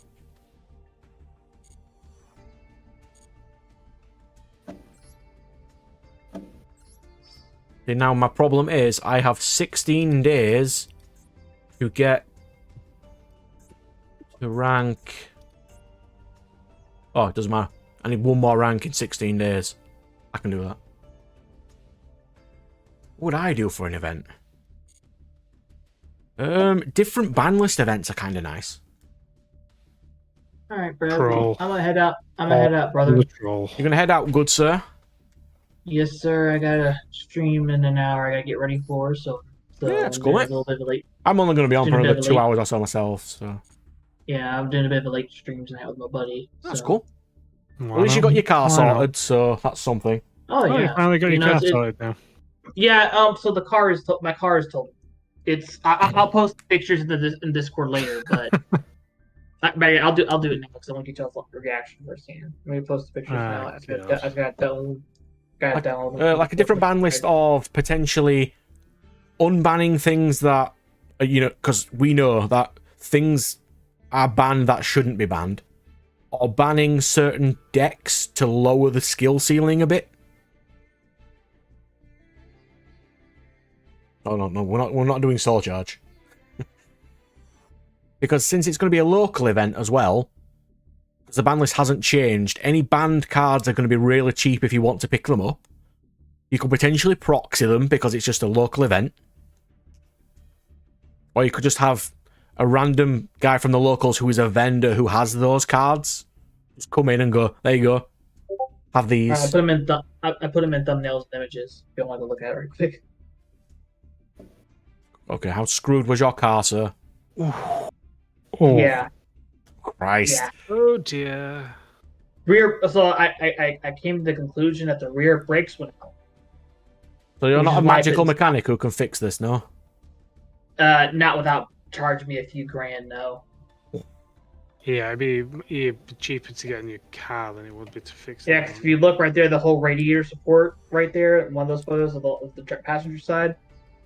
Yeah, the whole radiator support right there is completely. It's going to sound fucked up. dumb, and I'm aware how dumb this is going to sound. But from American movies, that's a far better car than I thought Americans had. Well, look at it like this, Brad. I am a mechanic, so I took care of my car. I'm just thinking, like, when you watch American movies, they're all the really, you know what I mean, certain type of cars. I wasn't expecting it to look like that. Nice car, though. Yeah. I mean, it was. Oh, yeah. He's kind of battered now, but... When it was... It had its wear and tear issues that I was getting. I had some TLC I needed to do on it, but at least now I ain't got to worry about it. Yeah, I can't worry about it anymore. You know, my dad has a buddy who does he runs a business that they buy totaled cars from people and they use them to fix up other cars. So that's kind of cool. Sometimes see if I can get $800 for it because it still has the motor still runs and everything else is just great. It's just the whole front end is. Yeah, the key parts are still there. It's just that the shell's not. Yeah, I mean the frame too is good. The frame of the vehicle is good. It's just that I use all that front end body work, you know. Like exhausts aren't cheap. I've needed to get one before. I know they're not. Mufflers aren't cheap in general, Brad. No matter where you go. But as you get yourself off ready for your stream, then. Yeah, but I figure I'd get your live reaction for it. But honestly, I had that car. It's funny, dude. I lived up in Utah, which the Department of Transportation in the United States rated the worst state to drive in due to the fact they have a higher annual wreck rate than any other state in the country. Yet I didn't get in a car wreck for 4 years. Then my third day back in Louisiana, somebody brake checked me. I mean, by law in the UK, we'd have had to have ours insured, so we'd be fine in a way. Mm-hmm. Oh, by law, you have to have have your vehicles insured too. It's just that you're only required to have liability insurance. You're not required to have full coverage. So yeah, we don't have that. Ours is you've just passed your 18. You've just passed your license, and now you've got to get a car and £3,000 of insurance. Jesus, how much is that in American dollars? Let me put my quick conversion here. Be about 20. No, it'd be about 30 something. About £3,000 maybe. Insurance in the UK is terrible. So £3,000 sterling is $3,875 US. Yeah. That is awful. And if anybody around your house has crashes, it makes your insurance go up. Why? Why? Because Why that's a more so dangerous high? area, therefore, your insurance must cost more. It's great. Well, no. Like, area. why is the insurance cost y'all $3,000? Well, it goes down. Basically, they don't trust new drivers. Actually, the new drivers, I wouldn't trust them either. So new drivers, so basically, it costs more for new drivers because they're more likely to crash. Gotcha. It's not ideal, but. And then obviously you're meant to get cheaper insurance, obviously, the next year on, and then it keeps going down somewhat. Also, as long as you have insurance and you don't get in accidents or get... Yeah, it goes down by like 500 quid a time. Oh, okay. Oh, wow. Wow, yeah. So, okay, that makes more sense now. Okay. Yeah, but $3,000 a year for insurance. I had to do insurance for my dad a couple of years ago. His insurance for a year was £150. Okay, and that's not bad. That's like... That's amazing. I wish it was. Like, that's like almost about probably $175 US. If I'm converting right. So that's not... I mean, no. So it's 200 pounds? That's pretty so good. that would be... This would be about 200 and something. 225 roughly. So that's not bad. I mean, just for liability with my car and the one ticket I had from the wreck, my insurance for liability was $261 US. So yeah. Every deck I've gone against today has an immediate counter to anything I do. Yeah, that's usually the look I Possibly. have. But, Well. Anywho, well, enjoy your stream, Brad. I'm gonna hop off, brother. You have a good night. Indeed, sir. See you later. See you later. Right. Later, Chaos. Ash that.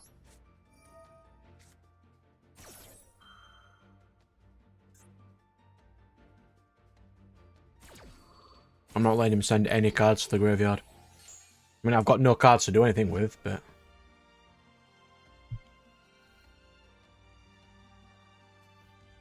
Oh yeah, we could do stuff like that. There was a guy who used to do Pokemon Cube. That was a good event. That was really nice. Where anybody can just play from the Pokemon Cube, even like little kids and stuff who don't even have their own stuff. That was kind of nice. It could also be like learn how to play events, because I noticed Distant Coder posted another video of it's an hour and a half on missing timing.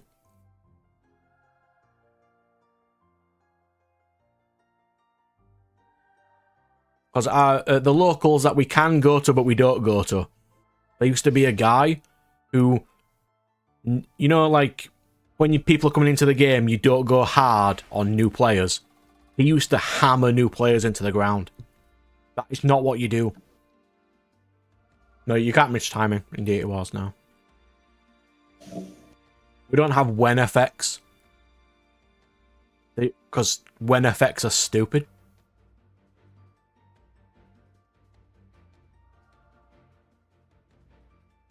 We have like just activations. So as soon as you state that you're activating it, that's just what it is. If, for example, a card did state, if this card is in the graveyard, activate this effect. If your opponent shuffles it somewhere else, it will miss. Because it's not where it was supposed to be. It's not summoning from the graveyard anymore. Stuff like that, but in general, no, you can't miss timing on anything. Would you be able to activate a shuffle effect? Because technically you said that you can only negate. Well, trigger's changing the effect, isn't it? It's affecting the card itself.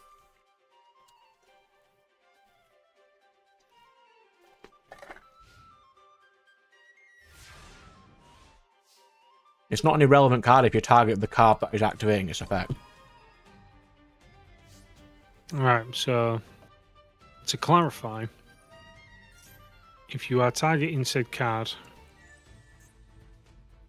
then it's fine. Well, it's not a random activation then, it's one that it's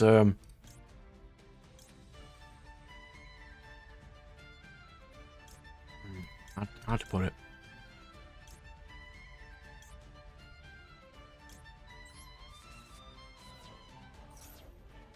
If a card doesn't have legal targets, but like you activate it and then your opponent does something and then it doesn't have them, because if it doesn't have any legal targets, you shouldn't be able to activate it at all.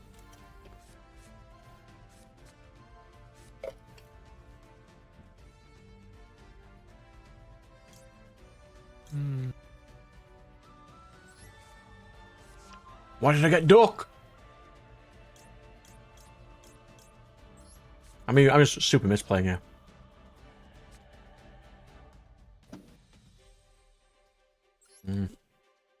Alright, the best I've got.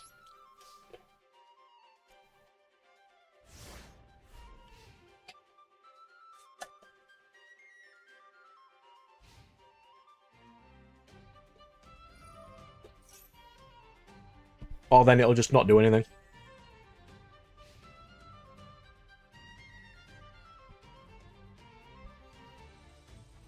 Yeah, so your opponent attempts to destroy your thing, but you have an effect that sacrifices it.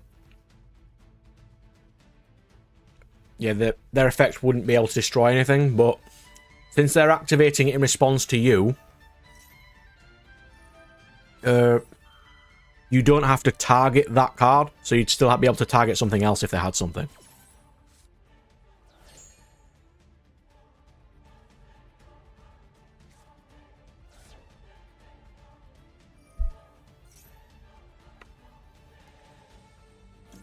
You know, because the activation is basically just paying the cost. So you say you have 2C destroy opponent's card. You pay the 2C, you don't even need to target a card, your opponent can negate it before you target. I mean, if you've already targeted it, you can't change the target, but if you target afterwards, you can change. I would suggest in instances where targeting is required, it is required of the opponent to decide whether or not they are going to negate before target is selected. Or should we just state target is a condition that is paid similar to cost? So it goes cost in the box, target a card, and that is the cost to activate it. Pay 2 and target is the cost. If not, then you'll be able to target something else. Yeah, alright. Targeting should never be part of a cost. Splendid. You'll just have to assume your opponent wants to hit a certain card then. Yeah, that'd be one of the ones where you leave it up to a presumption. So obviously I'm just trying to fix a lot of the problems we have in Yu-Gi-Oh! Because it has massive issues, this game.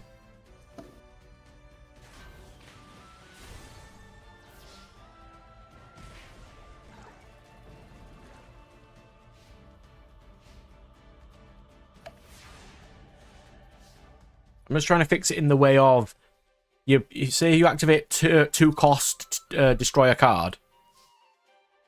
If they don't activate a negate when you activate it, but then target a card on the field that you don't want them to target, you can't negate that then. Yeah. It's either you negate it or you deal with the consequences, yeah. Unless that negate negates its effect, not its activation, I suppose.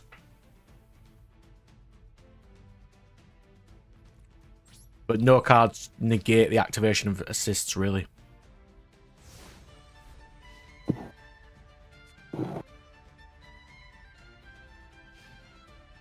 Yeah. I don't even think I've showed Rosebook a card, have I? Oh, he's not part of the Discord group. I can't just send him one. I'll show you a little bit of a random deck. You can sort of get the gist.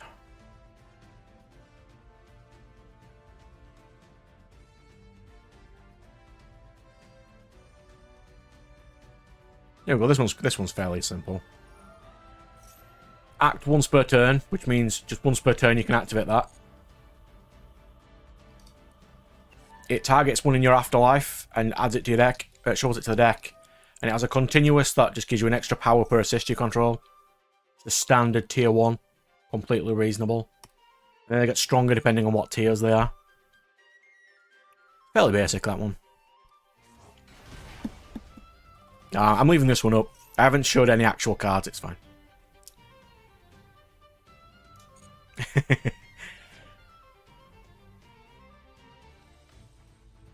Like, if I talk about them and show what their effects they are, that's fine. It's more, if I show the layout, I don't like putting those up.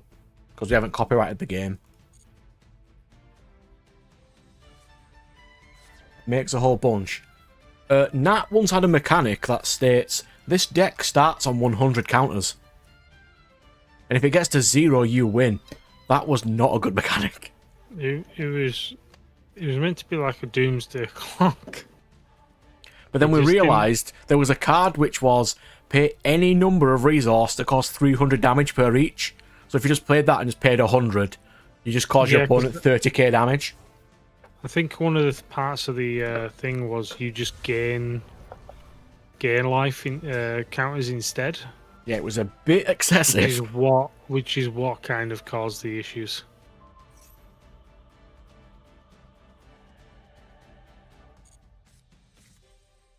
Right, starting total is different per field. For example, this one starts at 3. Certain decks with lower gen have higher, basically. Like, all of these have on summon 1. So every time you summon one, you'll never get a resource back. So it needed to start at 3.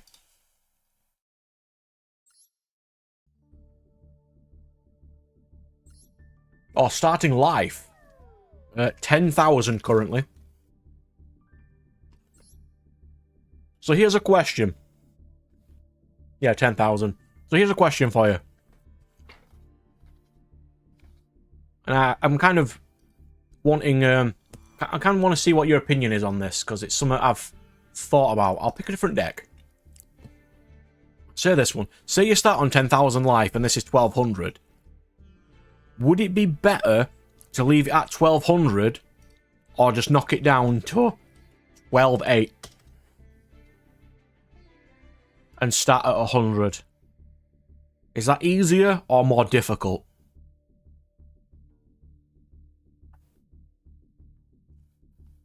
Because then it's easier for lower, people who don't play games much and don't do much math, really, to figure out the sums. Or does it just sound cooler at 1,200, 800?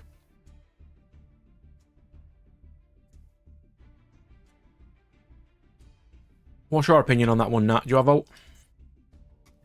I think both are very reasonable things to consider, to be fair. Like, starting at 100 is completely different than Yu-Gi-Oh's 8,000. I will say that there is, I think, like, the main reason they generally go for the bigger numbers is because obviously they sound cooler. It's a big number. It's like, yeah, I'm doing a lot of damage. Whereas, like, obviously, Single and double digits. if you play any kind of video game where it's got like a damage thing and you can see your damage counter and start, when you're first playing it, you're doing like your 10. You've 15, dueled against the Librarian like before, haven't you? 999. You've dueled against Librarian where everything keeps getting plus 300 buffs from 6 different cards. That is really confusing. Well, it's the same thing with if you did it with 30, it's like you're still getting a bunch of... Yeah, they're only there to sound cool. Because if we take the 2 digits off, it makes it different than Yu-Gi-Oh's then. It doesn't sound like a Yu-Gi-Oh card. Yeah, I agree. But I don't know whether we should try it or not. I think it'll be easier on the math. And starting at 100 life total is a lot easier than starting at, at 10k. It probably is.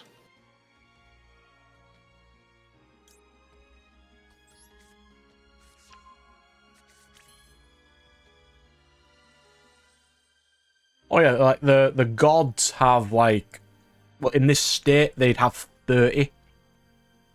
I think Nat's one's the strongest written, and that's 4,000 at the moment. So that'd be the equivalent of 40. We'll do glass souffle. Doing this and this.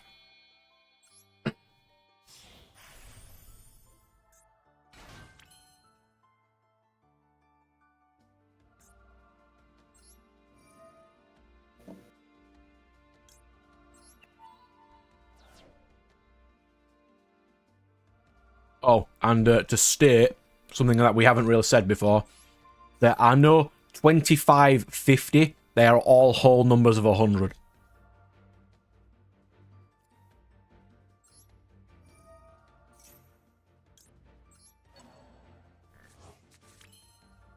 So you'll never have 12.5 attack power.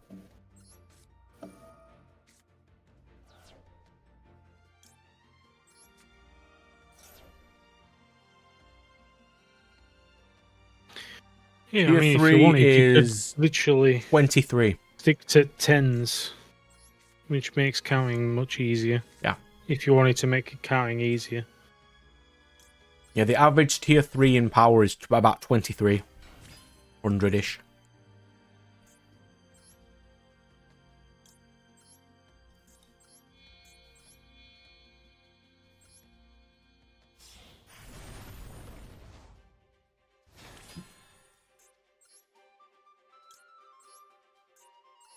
I think it's 23. That sounds about right. Yeah, I think 100 life sounds fine then. I'll test that out.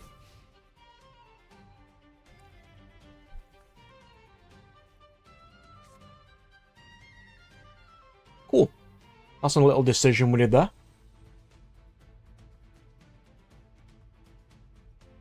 Or knock them down 100 and start with 1,000 life. Yeah, so you want to... Yeah, okay. So start with 1,000 life, and then you've got your... So basically, Lou would be like 400. 300. It'd be 400. 400, sorry. Yeah. And Sounds all reasonable. Of our 12s will be... All of our 1200s would be just, 120. Actually, let me post that on the page. Does anyone No. have That's an bad. issue with removing 1 or 2 zeros from the card stats?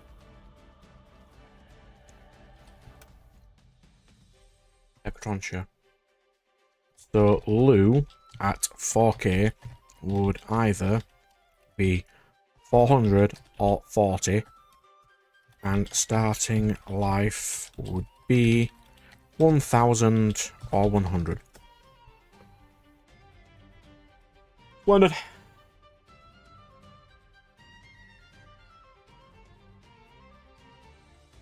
High power would be, if we're reducing it by 1,000, by 10, the strongest card in the game is 48.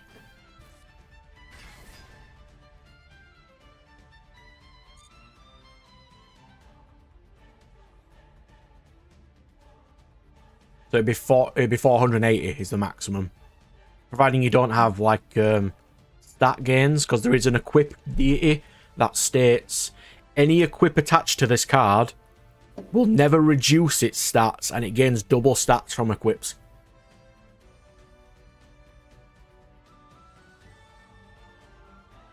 So if you have a attack directly at the cost of 2,000 attack, it'll never go down, but it'll still keep the attack directly.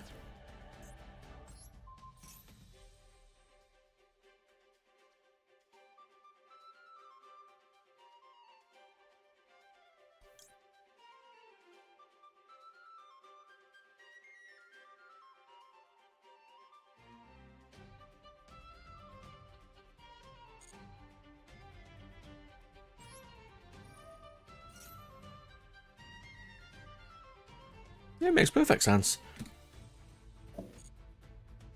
I do think making them either 1-0 or 2-0s less makes the game easier, but then the problem is the box on the card layout is too big for 2 numbers.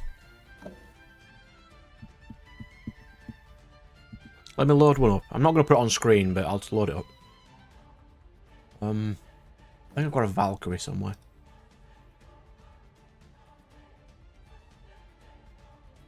Wait, here's Rayken.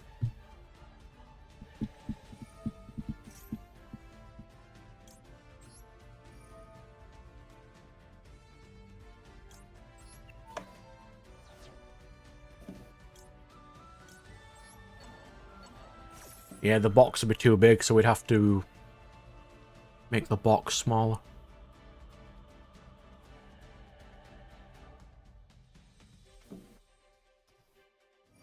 All the text bigger. Actually, the box doesn't look too bad.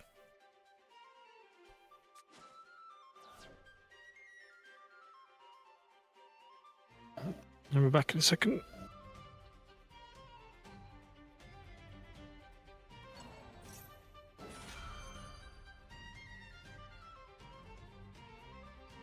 Yeah, we'll pick one, a 2 or 3 digits. I think it looks quite nice. So the ice god would be 100, 320.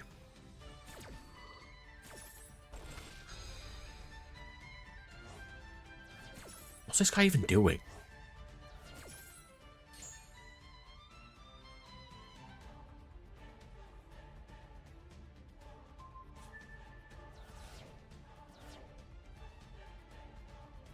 And 100 does fit. Okay. Completely reasonable. Thank you, good sirs. We're making progress.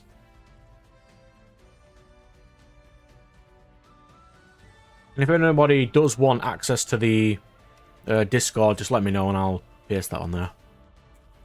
We don't have the most amount of members, but we have a nice little community. Making cards, thinking of cool stuff.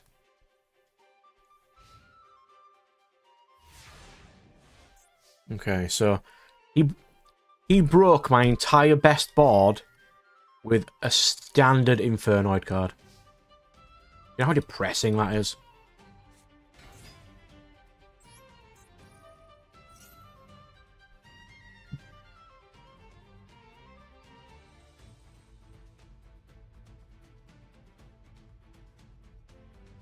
$600 does sound cool.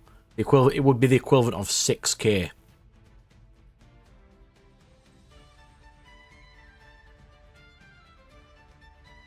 And yeah, like this.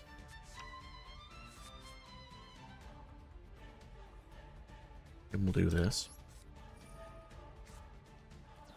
Pitching this.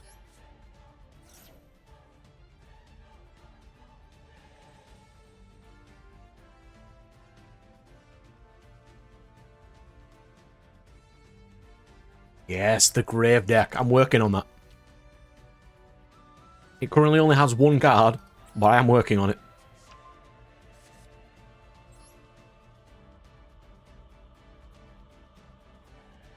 Oh, petting Sessa.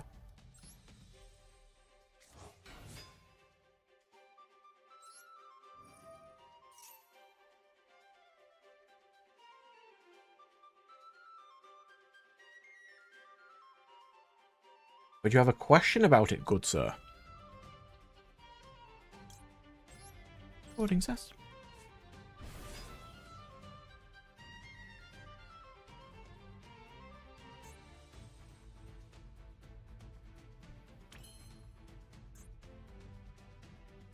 Where does this summon from? Your opponent's grave. You don't have earths. That's inconvenient.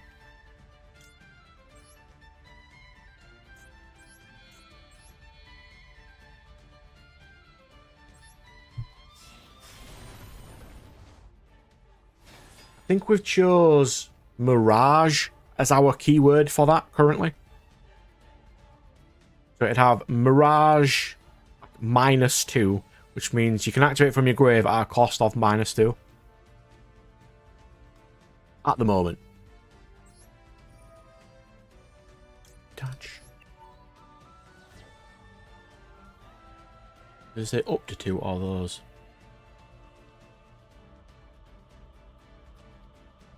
Up to the amount, yeah. So we'll return these.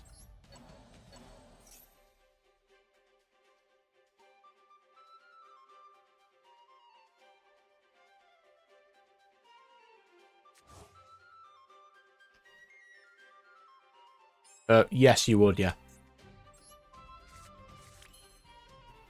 Mirage would then activate, say, for -2. It'd negate it, but then it'd either, we haven't decided yet, shuffle itself back to the deck or remove itself from the game. And you can't activate both of its effects once per... Like, you can't activate a 2C destroy, then Mirage for 2C destroy again in the same turn, because it's 2 separate activations. Let's go... Let's go you. Discard duck. Send... Although. Special... Magdalene. Removed from the game?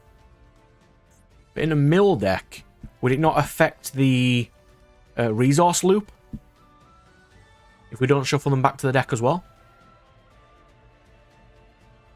I don't mind either way. I'm just thinking of stratagems.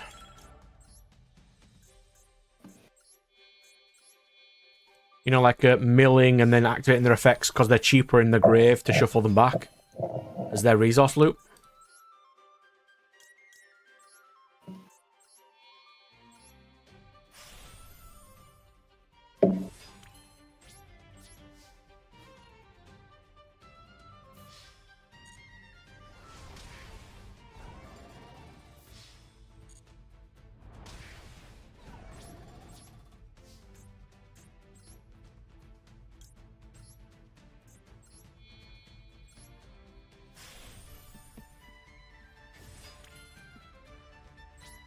It could be problematic, but you'd still have to re-mill them again.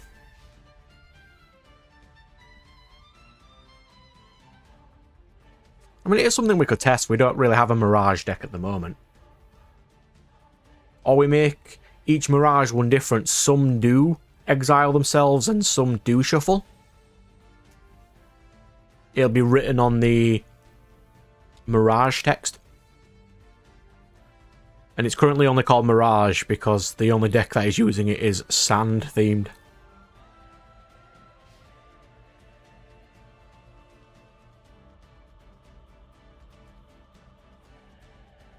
You know, the undead Winds of Death deck.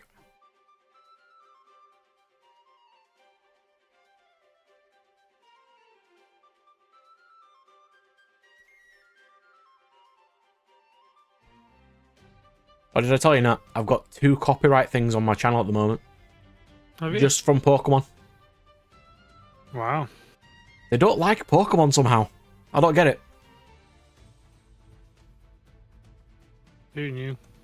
I know. They're not strikes or anything, so it's not going to do anything, but it does kind of suck that it's only Pokemon they seemingly decided to hit. I'm not really surprised. I assume it's the music. It is. But only 46 minutes into the first episode. And I think 20 minutes into episode 32.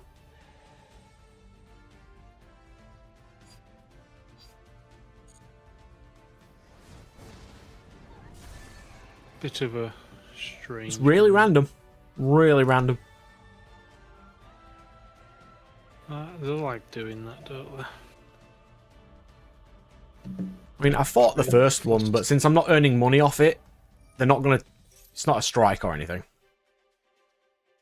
Yeah.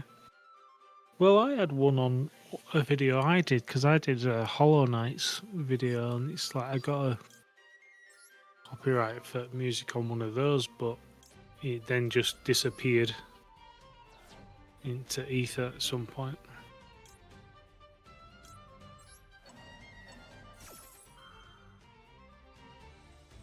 It's strange.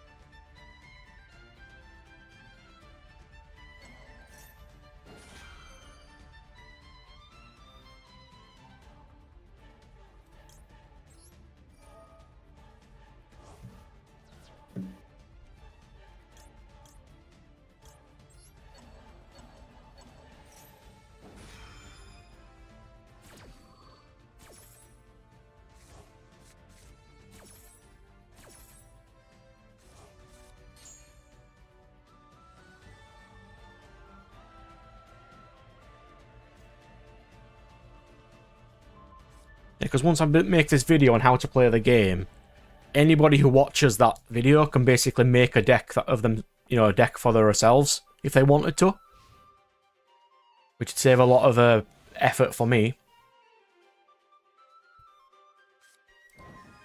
That was a garbage draw.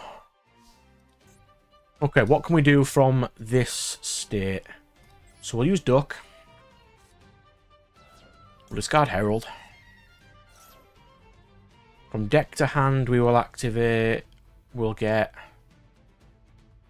Angeli. And then Duck will special summon... Petting Cessor. Petting Cessor will activate, getting me another Madolche, which will be Hootcake. Hootcake can banish one to summon one. So I'll banish Duck.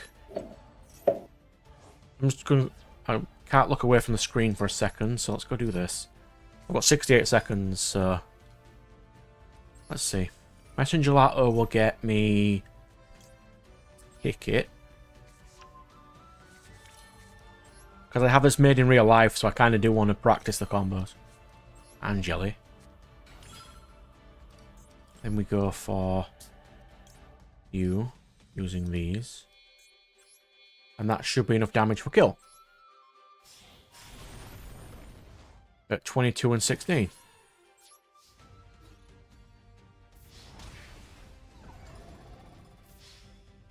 Cool. Right, so where were we? Something like pay X counters, inflict 10 damage to your opponent for each counter spent. Meaning you'd have to spend 100 counters to kill somebody.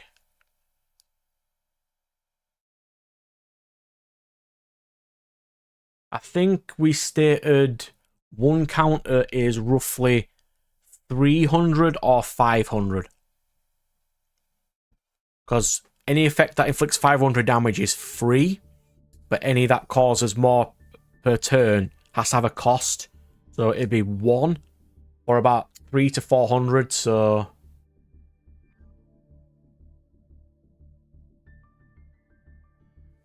So if you spend one counter, you can inflict 40. So you'd need about 25-ish. Providing you could get 25 in one turn. Which I don't think many decks can.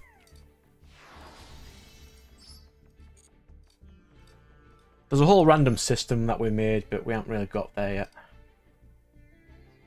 See? I did okay in that Madolche game. I was quite impressed with that one. Drop. I want accessories. I want a field. I want the cake field. Where's the cake field? Sneaks.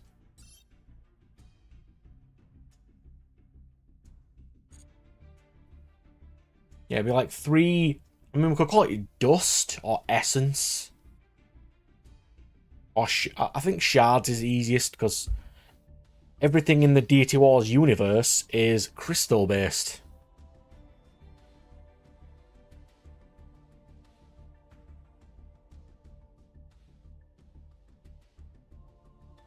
Something like pay 3, then pay X and inflict X damage.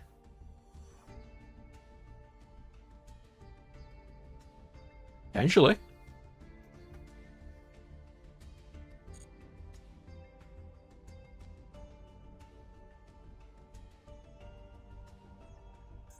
Are you glowing? I know there's secret packs. I did actually get one of these alt arts, by the way. I got this one. I got alt art Lilla. It's adorable.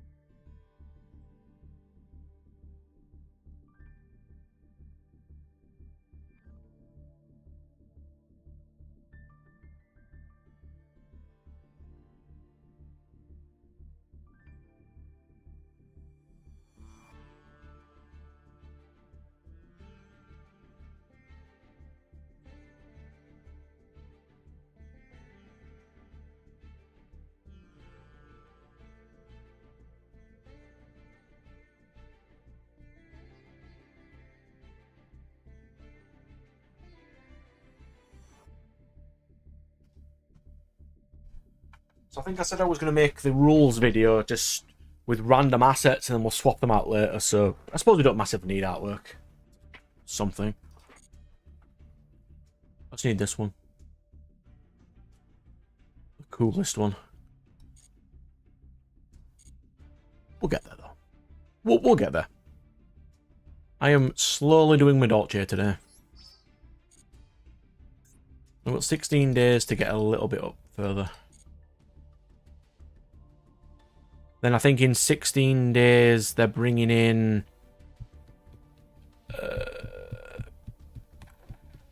Melodious support. I'd probably want to build that, but not super amazingly. Let's go Madolche.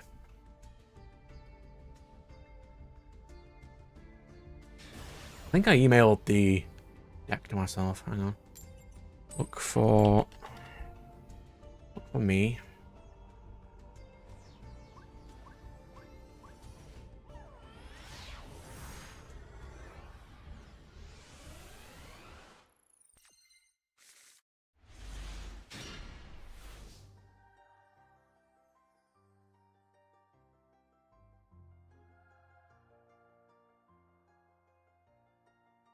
I want to download this. Open this. Okay, minimize this. Right, first turn. What we got?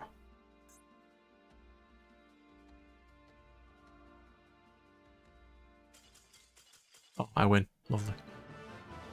So far, for the sand deck, this is all I've currently got, which is 2 cards. A continuous, if I could spell.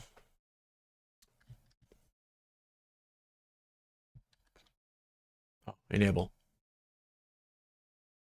Continuous.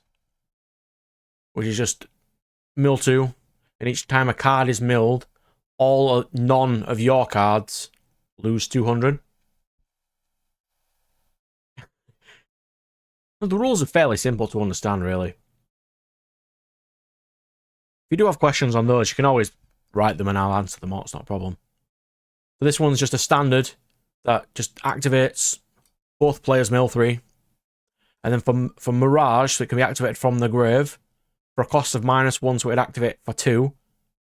It just activates this standard act again.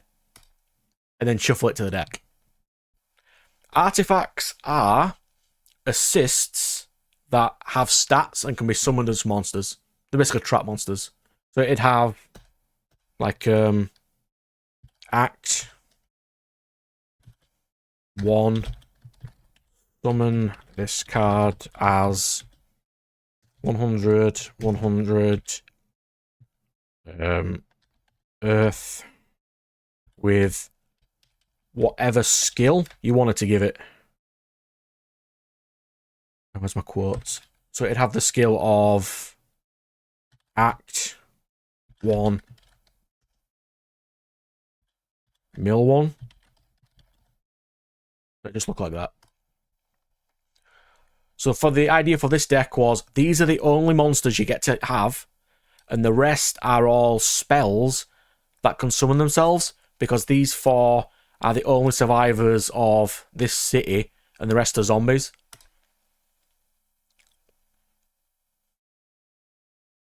So you can activate the card's effect as a spell, and then while it's in the graveyard, it can summon itself to give yourself extra mills or tribute fodder for these. That was my initial plan. I don't know if it'll work, but I'll give it a try.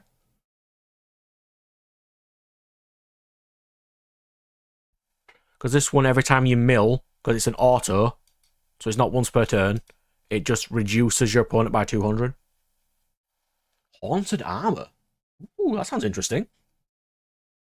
See, you got some real cool ideas here. So I made that one, and I made... What else did I do? What did I make? From me. We've got inbox, search from me. I made some spiders. I made a good few spiders, actually. Okay, so for spiders, we have this currently. We've got a field, which is Weaver of Chains. which is if a trigger's activated in a zone with something in it, you can summon something from your spell track card zone.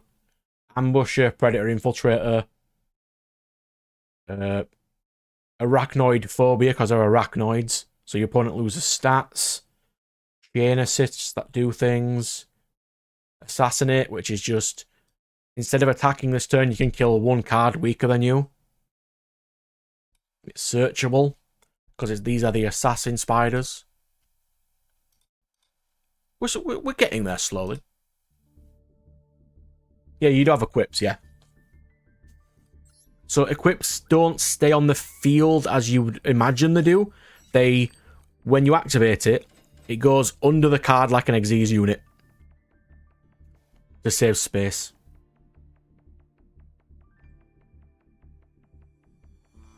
So if you equip 5 cards to, say, a random familiar on the field, it'll have 5 cards under it and they'll be the equips.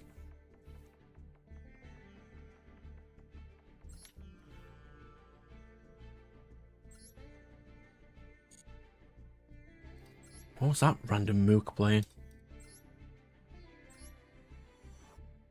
Ice Barrier.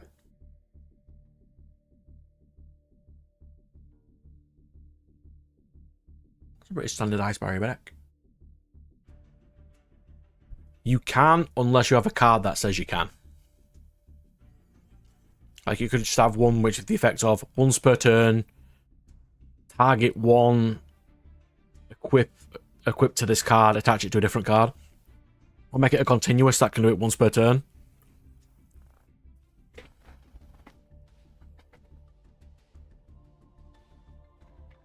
We haven't really done much with equips yet, so we do need some actual equip decks. There's only one, from what I remember, so far as an equip deck. Which isn't great, but it's not terrible.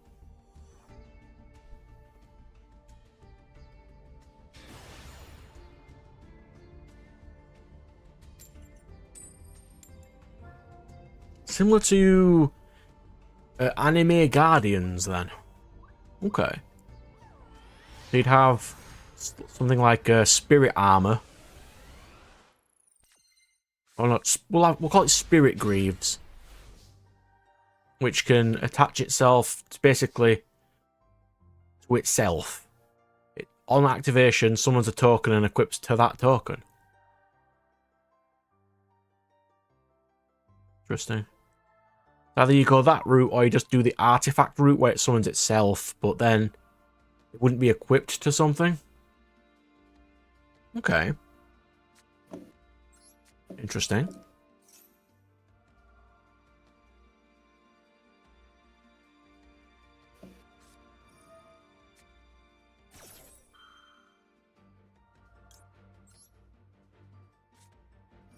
No maxi for you, you filthy heathen.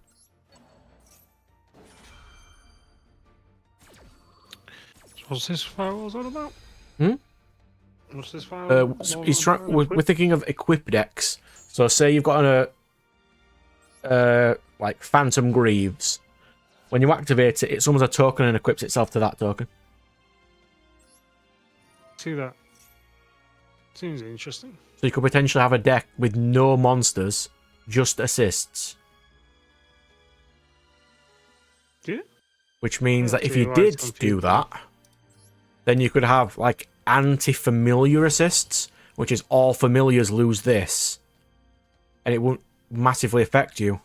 Well, the token would still be classified as a familiar. Yeah, I suppose. I mean, there could be some random stuff you could potentially do with it. You would probably want to do non-tokens. I mean, I'm assuming we're calling them tokens as well, but you know. Or stay effectless or something. Because it'll be the equip that's giving it the stats it needs. But unless we... Yeah. So... But yeah, you could literally say like a token, excluding tokens or non-token cards, you know, lose whatever.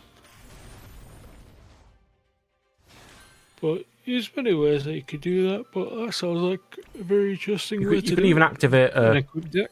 You know, a 2C. Players must send 3 familiars in their deck to the grave. It wouldn't affect you.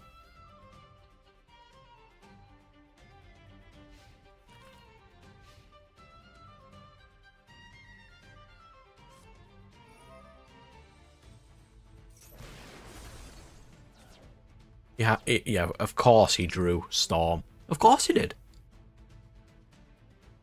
Oh crap, I forgot to do Tiara Phrase. Damn, I'm throwing. I could have won if I had Tiara Phrase.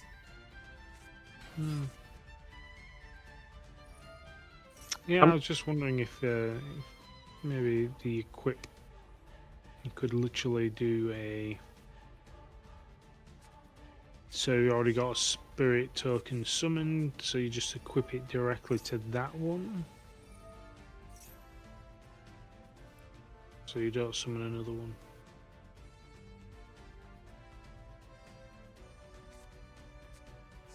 Because you could technically have the cost linked to the summon. I suppose this would be a lot easier to make a deck if we did finish the video with all the rules.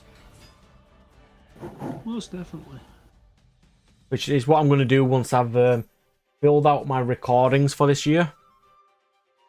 Yeah. And I'll just have nothing but time then. That's when I'm going to do all these the Wars videos, Yu-Gi-Oh videos, potentially the Pokemon Nuzlocke. Mm-hmm.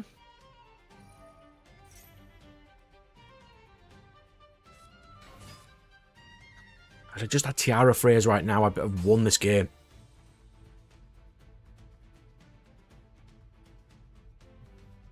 See, I didn't because it's completely new and I'm not used to playing it.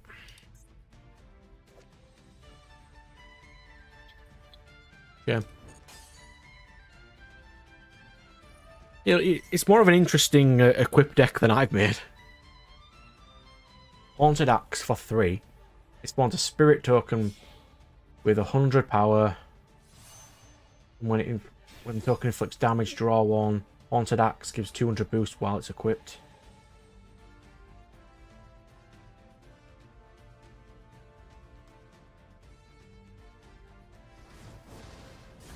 Yeah. I mean, it'd have to be for a 3 cost. Do a 200 boost. I could see it.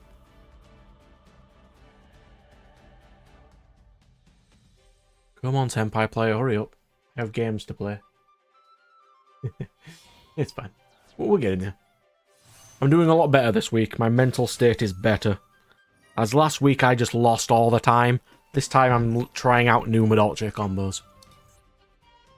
I think mine will do better in real life because I don't have as many hand traps. So I'm not going to get as bricky hands as I have with this.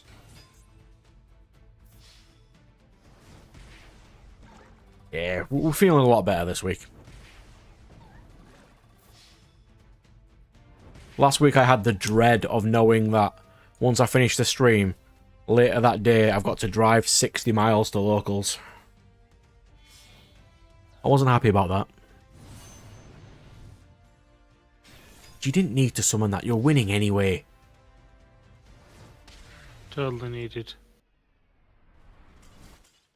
Yep, it was literally my fault I lost that game. Can't argue. Like, have you seen how expensive Tenpai is, though? Absolutely stupid. Look at this thing.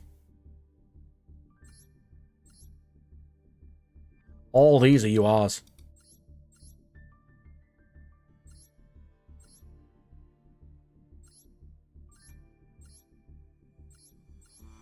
I think the only card in that entire deck that is not SR or higher is Psy-Frame Driver.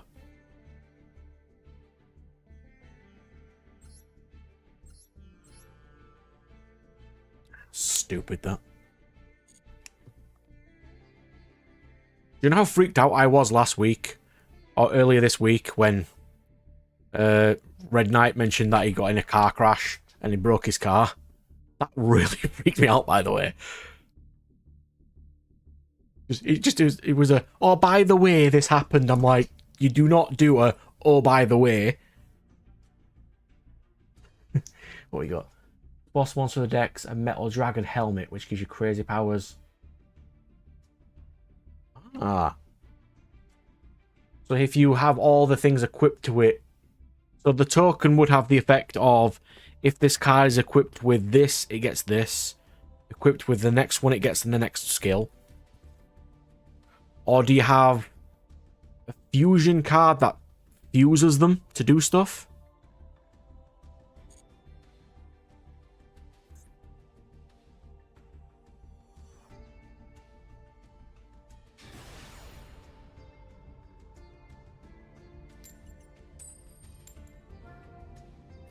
Let me guess, I'm going second. Of course I am.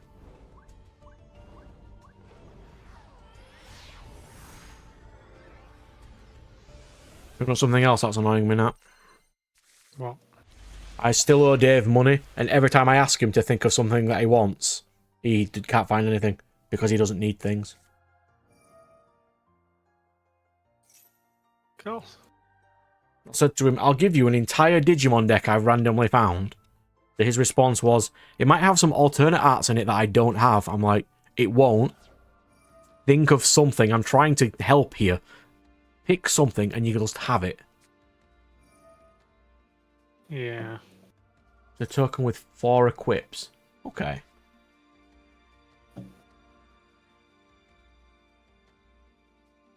The easiest way to deal with something in Duels is with destruction effects, or I suppose you could try to reinforce over it, providing you're big enough.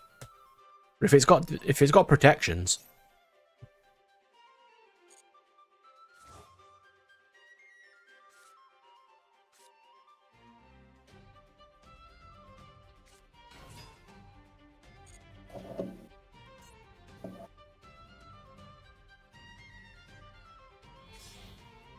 Buy you a mortgage.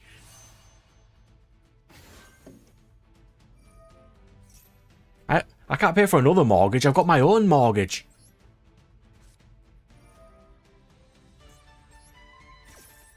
I mean, it's not a huge amount considering the deposit I put down on the house, but I still have to pay my own. And I've got trading cards to buy. They're expensive. Definitely so. Especially with £100 boxes. Disgusting. Hang on, let me check if it's still 100. Kind of curious. Oh, they've gone down. They're £93 now.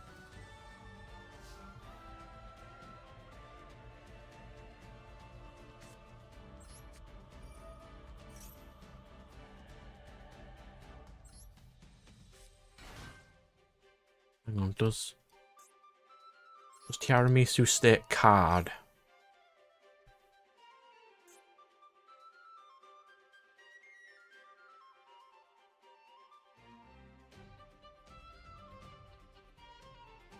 Yep, she states card. Splendid. We want to go for probably hoop cake.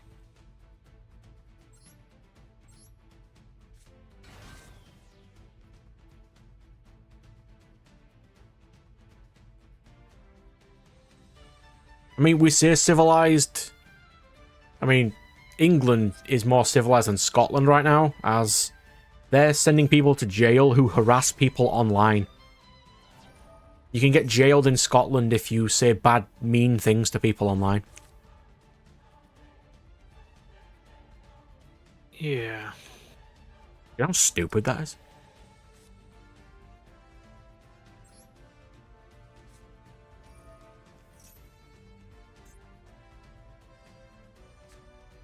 It was a joke. And then it doesn't matter.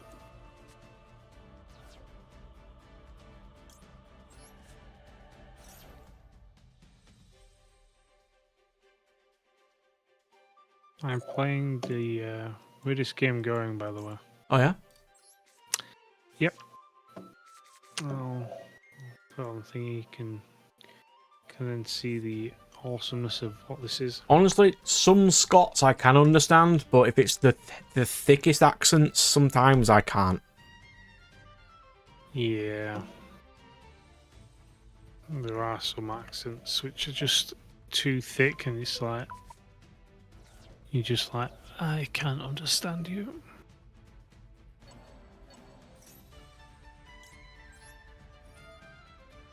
It's so the game is 100 cats hidden in Berlin. 100 cats hidden in Berlin. Yeah. Kind of random. It was literally pennies, and I was just looking for something to chill with. It's literally a find the cats. That is incredibly chill. Yeah. So this is the You image. just gotta find cats. Yeah. Okay. So this is the image, and I've got 42 cats left to fight.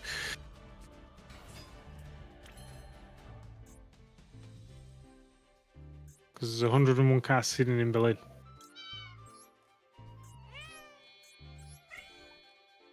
It even comes with meowing sound effects.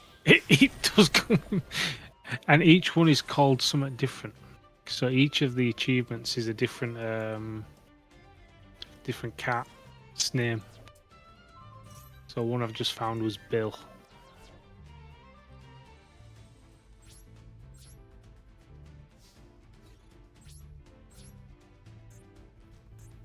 God, I hate Runic. It's so stupid.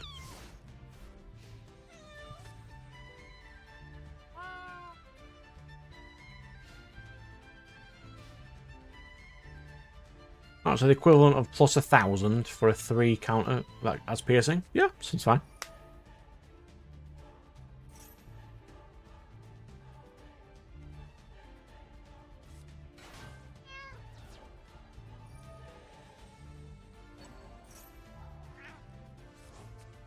You have to click on the cats or just hover over them.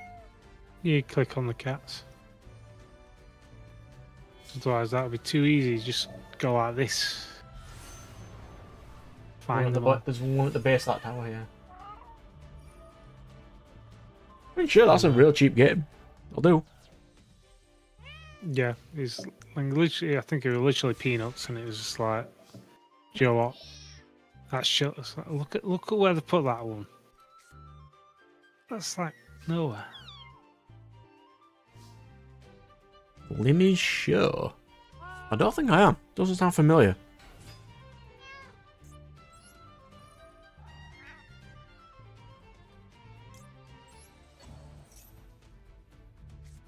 Maxie, fucking course he has. The proper hiding these cats.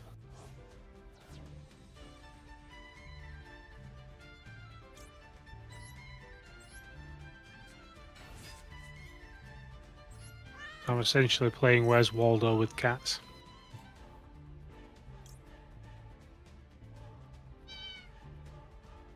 Only 17 to find.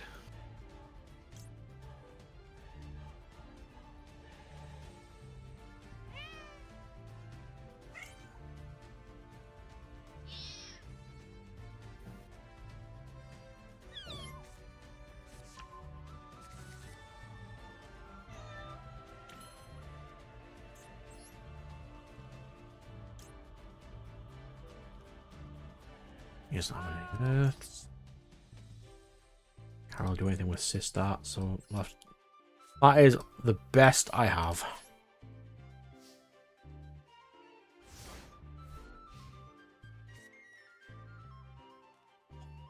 I like satire, but then people have diluted that of, you can't say that anymore. Why not? Comedy should be for anything.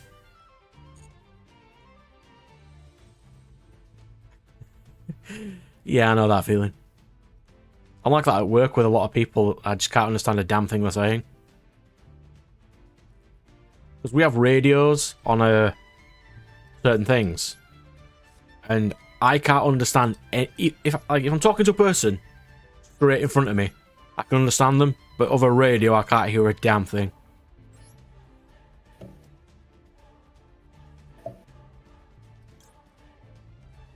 Let's go glass souffle.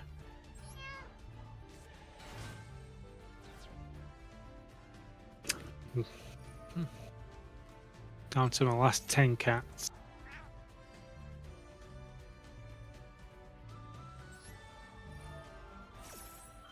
Down to your last 10 cats. To be fair, that is a really chill, like, talk and chill stream game. It's got a timer as well, so you can essentially time trial it. Taking me 12 minutes and 23 seconds in counting.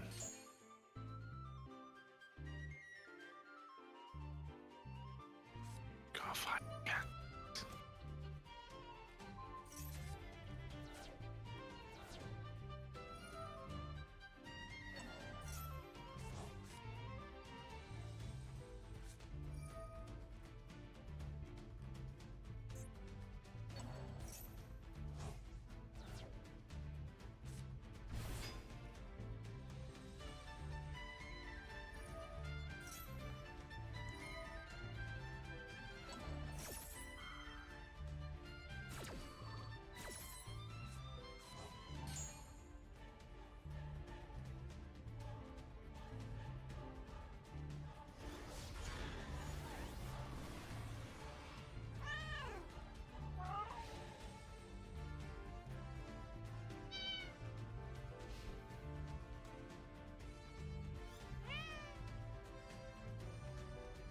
I have to think of the equipment deck. I've got 3 on the go, so I won't be able to do it immediately, but it's something I could definitely have a try. I was actually thinking about the equipment deck Firewall was on about, and I made something very similar to how he was wanting to make one. Except mine was the artifacts.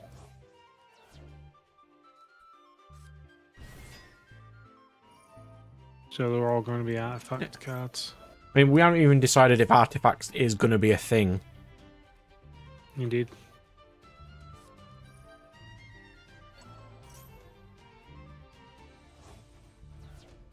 Well, we'll think. It's not. I'll have a see.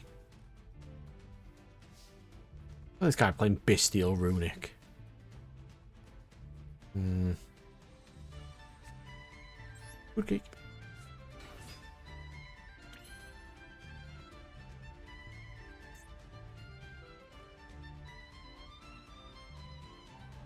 That banishes special summon things. Okay. Banish this.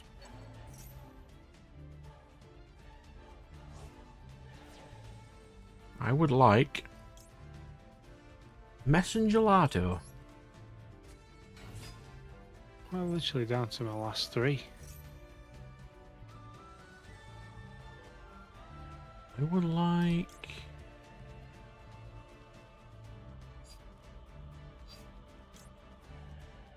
I think Ticket's pretty good. We'll get Ticket.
There's one.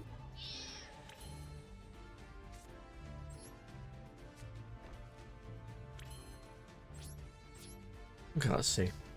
All of your cards say burn the opponent for 300, and whenever the person gains, like, they pay a certain amount of counters to return.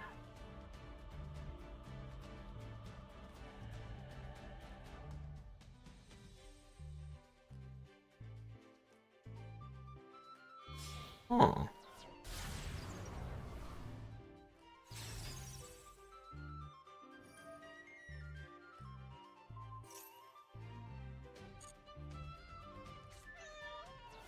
I'd see that deck working. I think we've only got 2 burn decks right now. And one is basically Trickstar from Yu-Gi-Oh! And one is just generic fire people burn.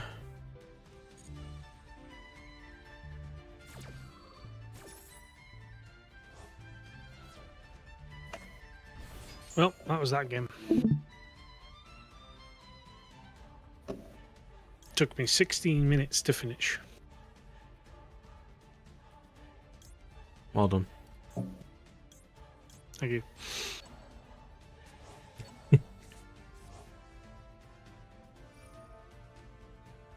I could probably get a refund. You probably could, to be fair.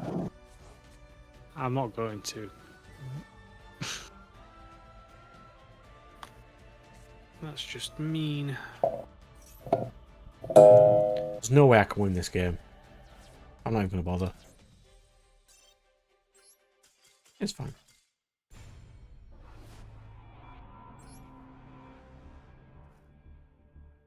Alright, I think I've got about another half an hour in me today. What we got? Your burn spells simultaneously burn for 300 and heals them for 100. And then whenever your opponent gains life, you can pay 2 to add those burn spells back. Okay, that's pretty cool. Oh, look, 101 cats hidden in Shanghai. It's 44 pence. Well done. Well done, whoever created that deck. That game. It's like the most strangest and chillest game going.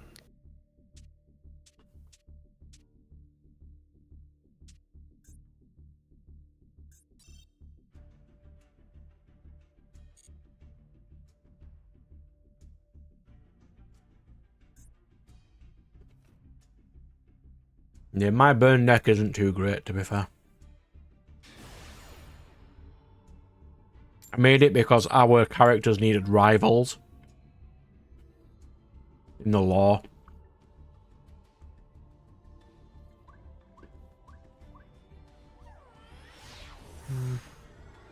As there is 6 main characters, and they just need some rivals to duel against.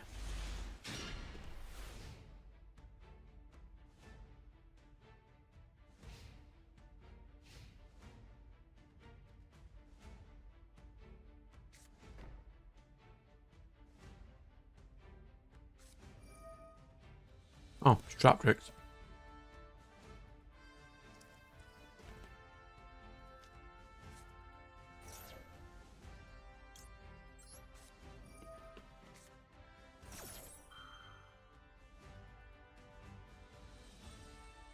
Oh yeah, we've planned out how all the arcs are as well, if we made it into a series. To some degree. Which I am planning to do at some point. As like a webtoon sort of format. And the duels are done sort of live action. Bit played as that character, maybe.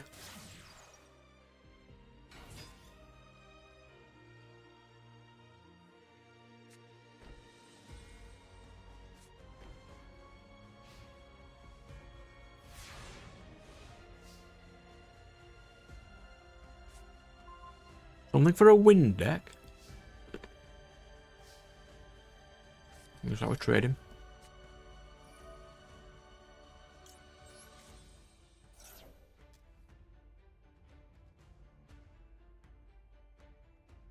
Yeah, wind is like the only deck we don't really have any of.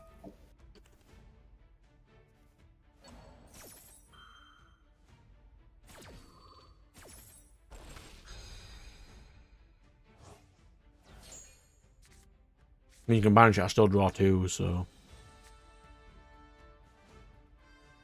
Right, let's do this. Then this. Summon this.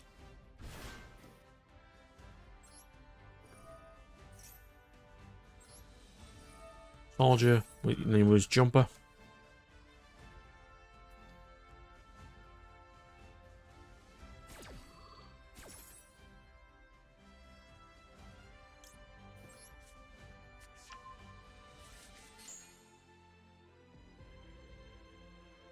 What do I want? kind of want Galaxy Eyes, don't I?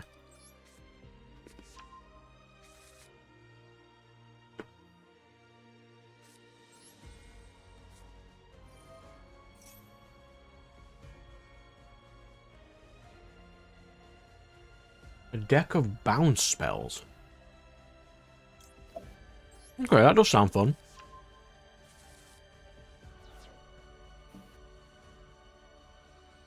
Oh, I also want to go Vanisher.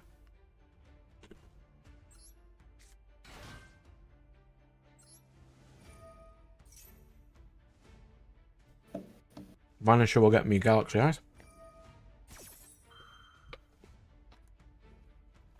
He doesn't have the best options here, does he?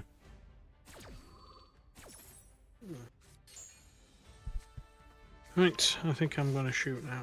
Yeah, I've got half an hour left in me, and then I'll be off as well. So what's Firewall put? These are unrelated. In a bit, good sir. Bye bye. So, deck of bounce spells. So then you get to bounce your own cards back. I mean, you can bounce spells used offensively. Alright. That's pretty interesting. You just have to balance the cost of equipping them to your opponent, because if it's free, because bouncing is pretty powerful, because they don't get on destruction effects.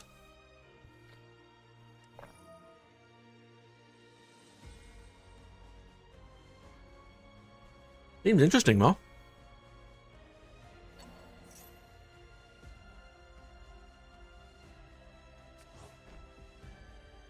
Do you just place back down?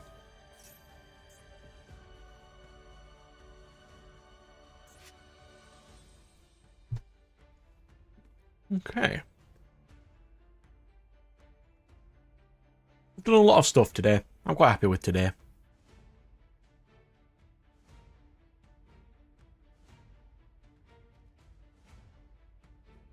Two C for a bounce. It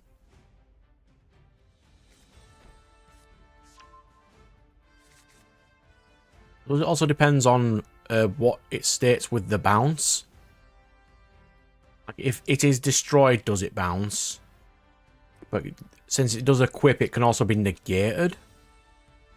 Potentially.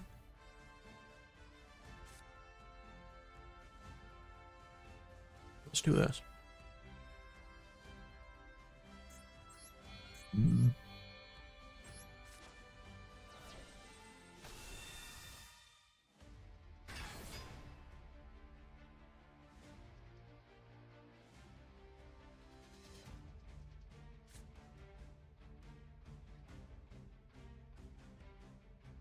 Do this. Pitchfork on Dragon. It's like, how many more traps can you possibly have? I've played through them all. That's 100.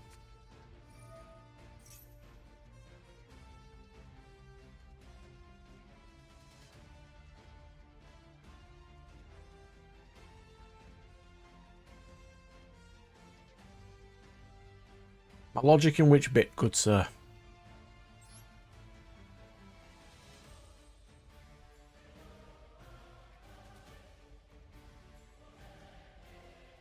Don't foot on our bill.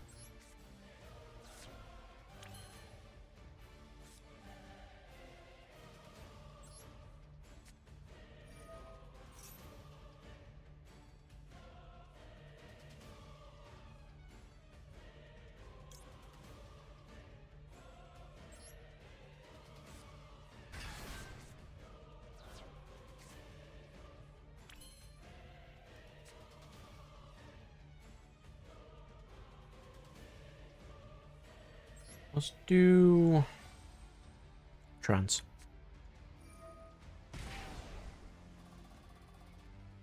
Want 2 4s, so we'll go jumper and this.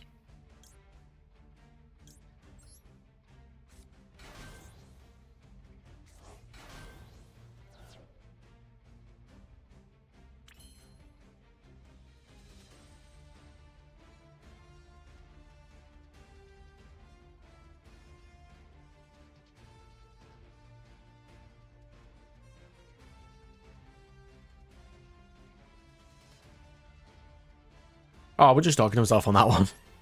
I totally get it.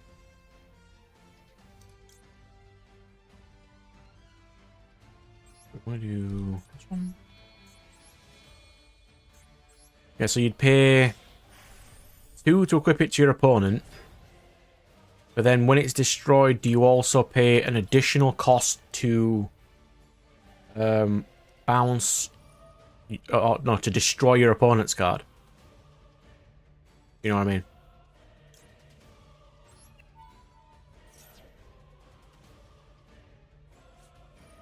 Imperm. Yup.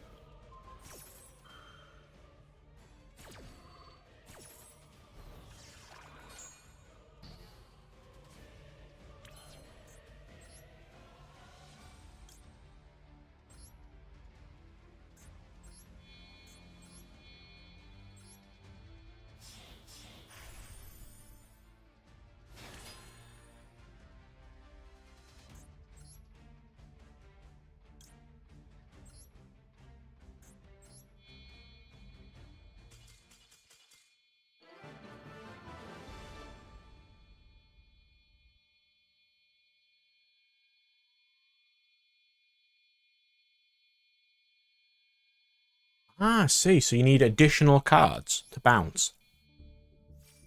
Okay. If you need additional cards to do the bounce, you'd probably be alright with a 2C cost or a 1C, yeah? So it sounds fine. But you need actual combos, not just immediate bounce.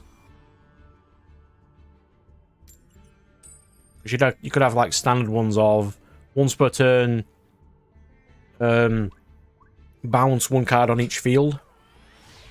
Effects, stuff like that.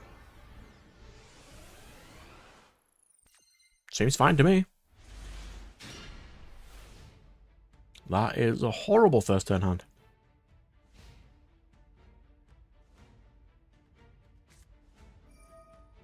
Oh. He's playing the Vanquished Soul. I'm going to go Max C, so...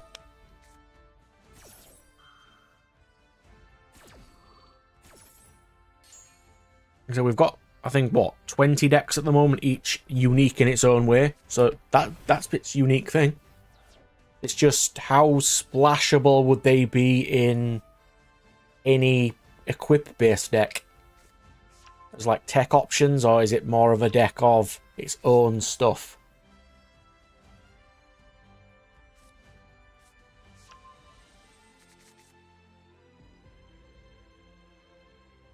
A pop and a draw for 4. Should be 3, really.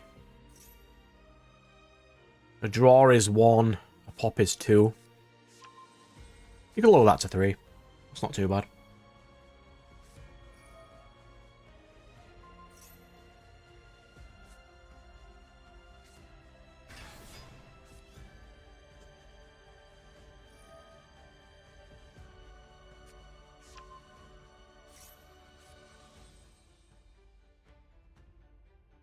It's not as complicated as some of the decks we made by far.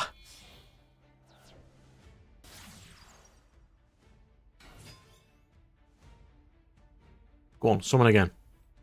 Dare you.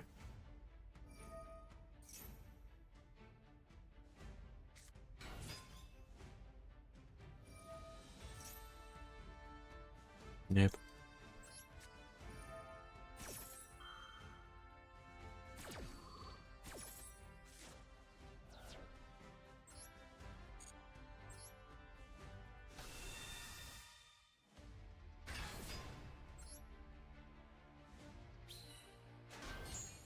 Yeah, simplicity is nice.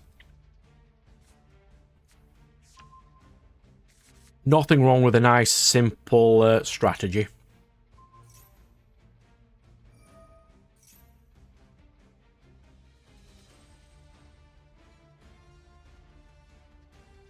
I'd say Lightning's my favourite deck so far. Which is a deck based on runes. Particularly annoying mechanic.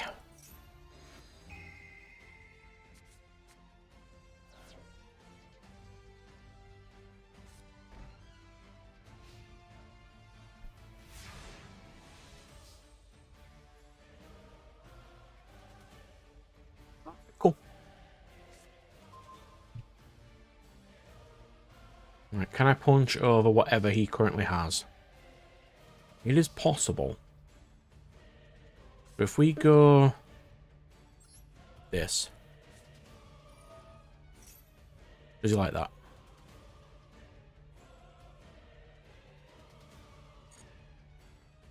We want to send...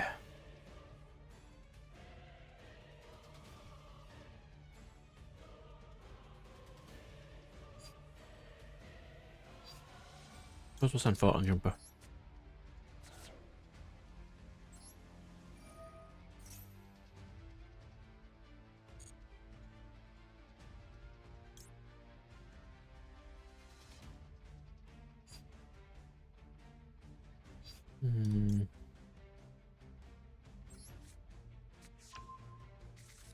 That's not a problem, mate. You can send me anything. We can always get some nice little decks done there.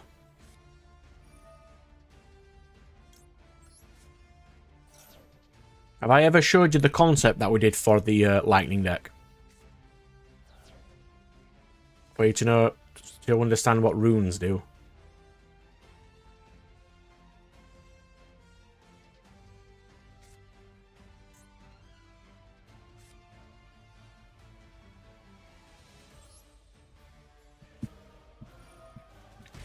Digimon Frontier is my favourite show in the Digimon series.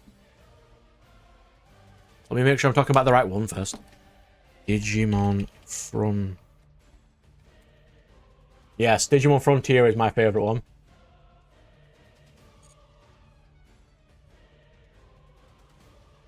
It's the Digimon that people turn into the Digimon like Super Sentai. It's really like Power Rangers show. It's actually really fun. Because they turn into their own Digimon. It's great.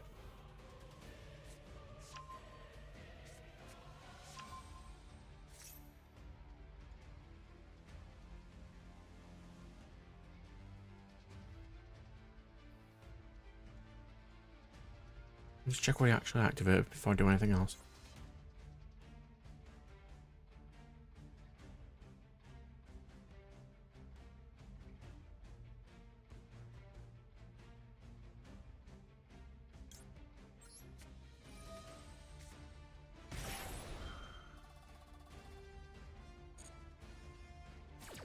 Do I have a quick copy of Lightning?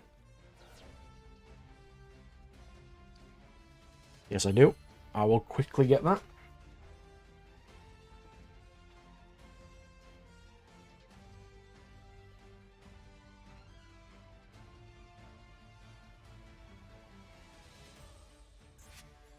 Then we want to go for... yeah, I'd have scooped you. Totally crushed him there. Inazuma 11. What console are they for? And I might actually consider playing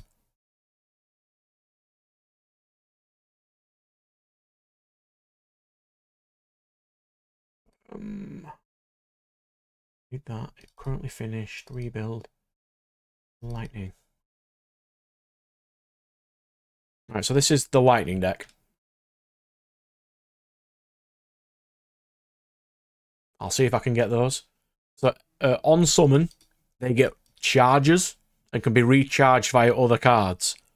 And their costs are cheaper because you can pay resources or charge runes. So, if you go out of your way to recharge them, you can make your costs cheaper. Like, so this one starts with 2, and if you recharge it, for 3 of them, you can summon another copy of Storm Wasp. And then Fox can, for 1, do a search, but for a charge, it can also inflict damage.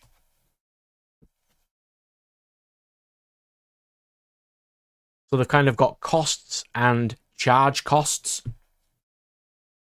Like this one can, for 2, attack directly, or for 2 charge runes instead, it can target assists and destroy those.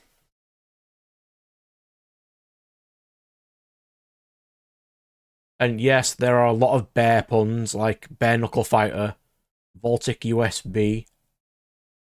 Hypervoltic Squirrel. We've got quite some fun ones.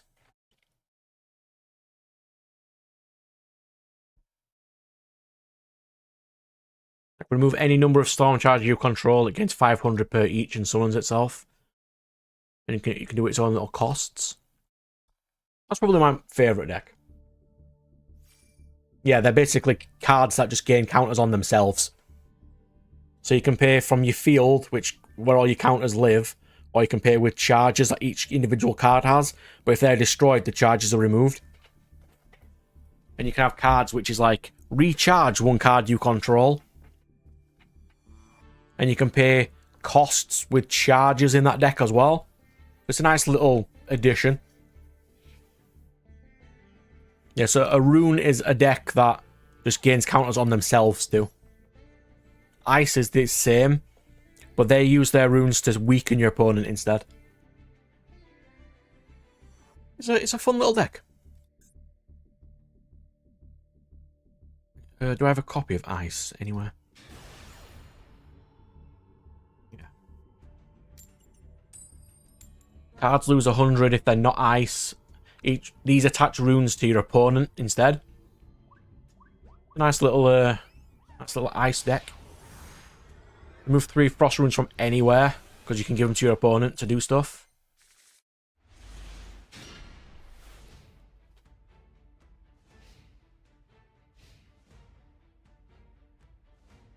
Ooh.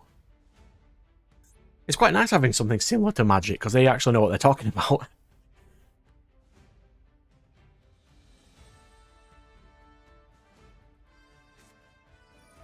Lightning's fairly easy to play because your costs are slightly cheaper. You just need to know when to stock up on your runes, that's all.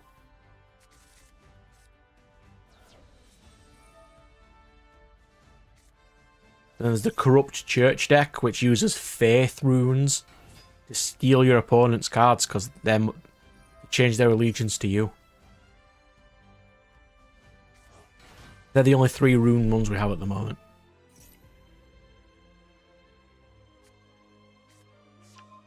He's got super fact still. It's inconvenient for me. One version, yeah.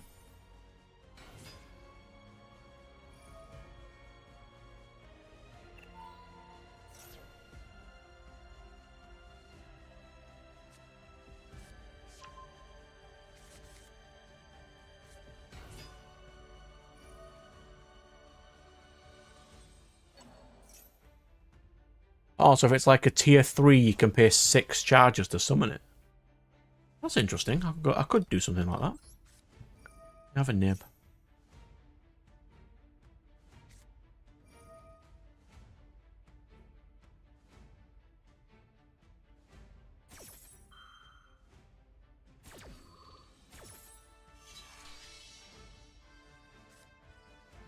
What cool 3s did I have in that deck? I could use this with. Stormliger, maybe.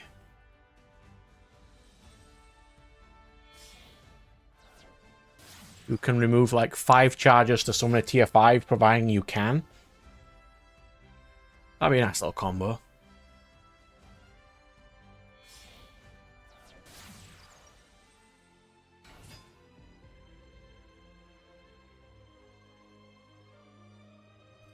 That's what I like about making your own game. There's so much cool stuff you can do.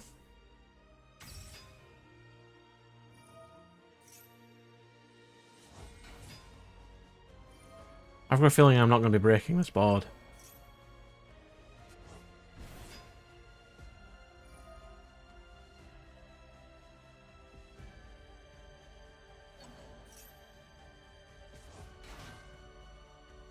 I can't believe this is going to be the last game I'm going to have to leave today on.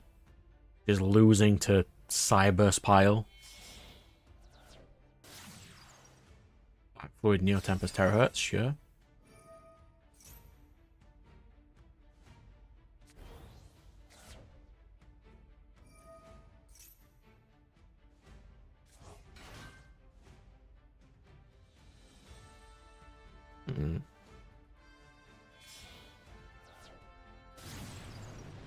Playing costs from your deck sort of thing would be interesting.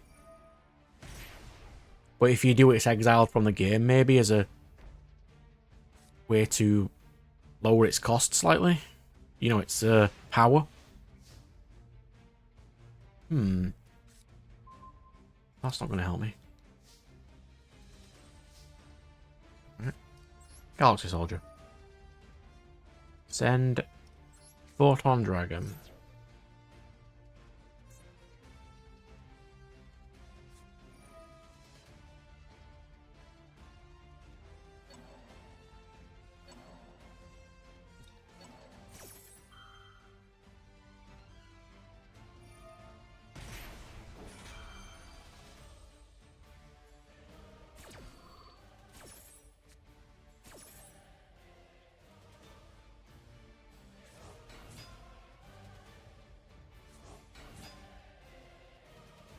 Yeah, it's like for looping stuff, it's either a hard once per turn on it, or we can make it banish itself, yeah. The main problem we have is gods potentially being a bit too strong at times, but we need them to be fairly decent for a person to want to play them.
There's me lost to Cyber's pile. It's fine.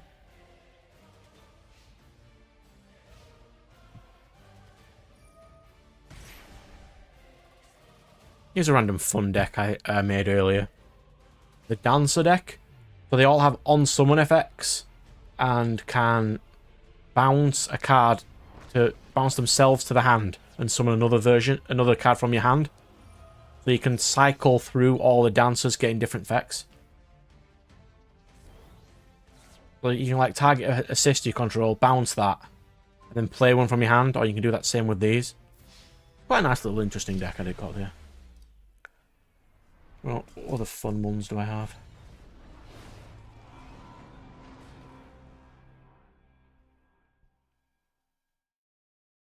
I don't have all of them on my computer at the moment. It's fine.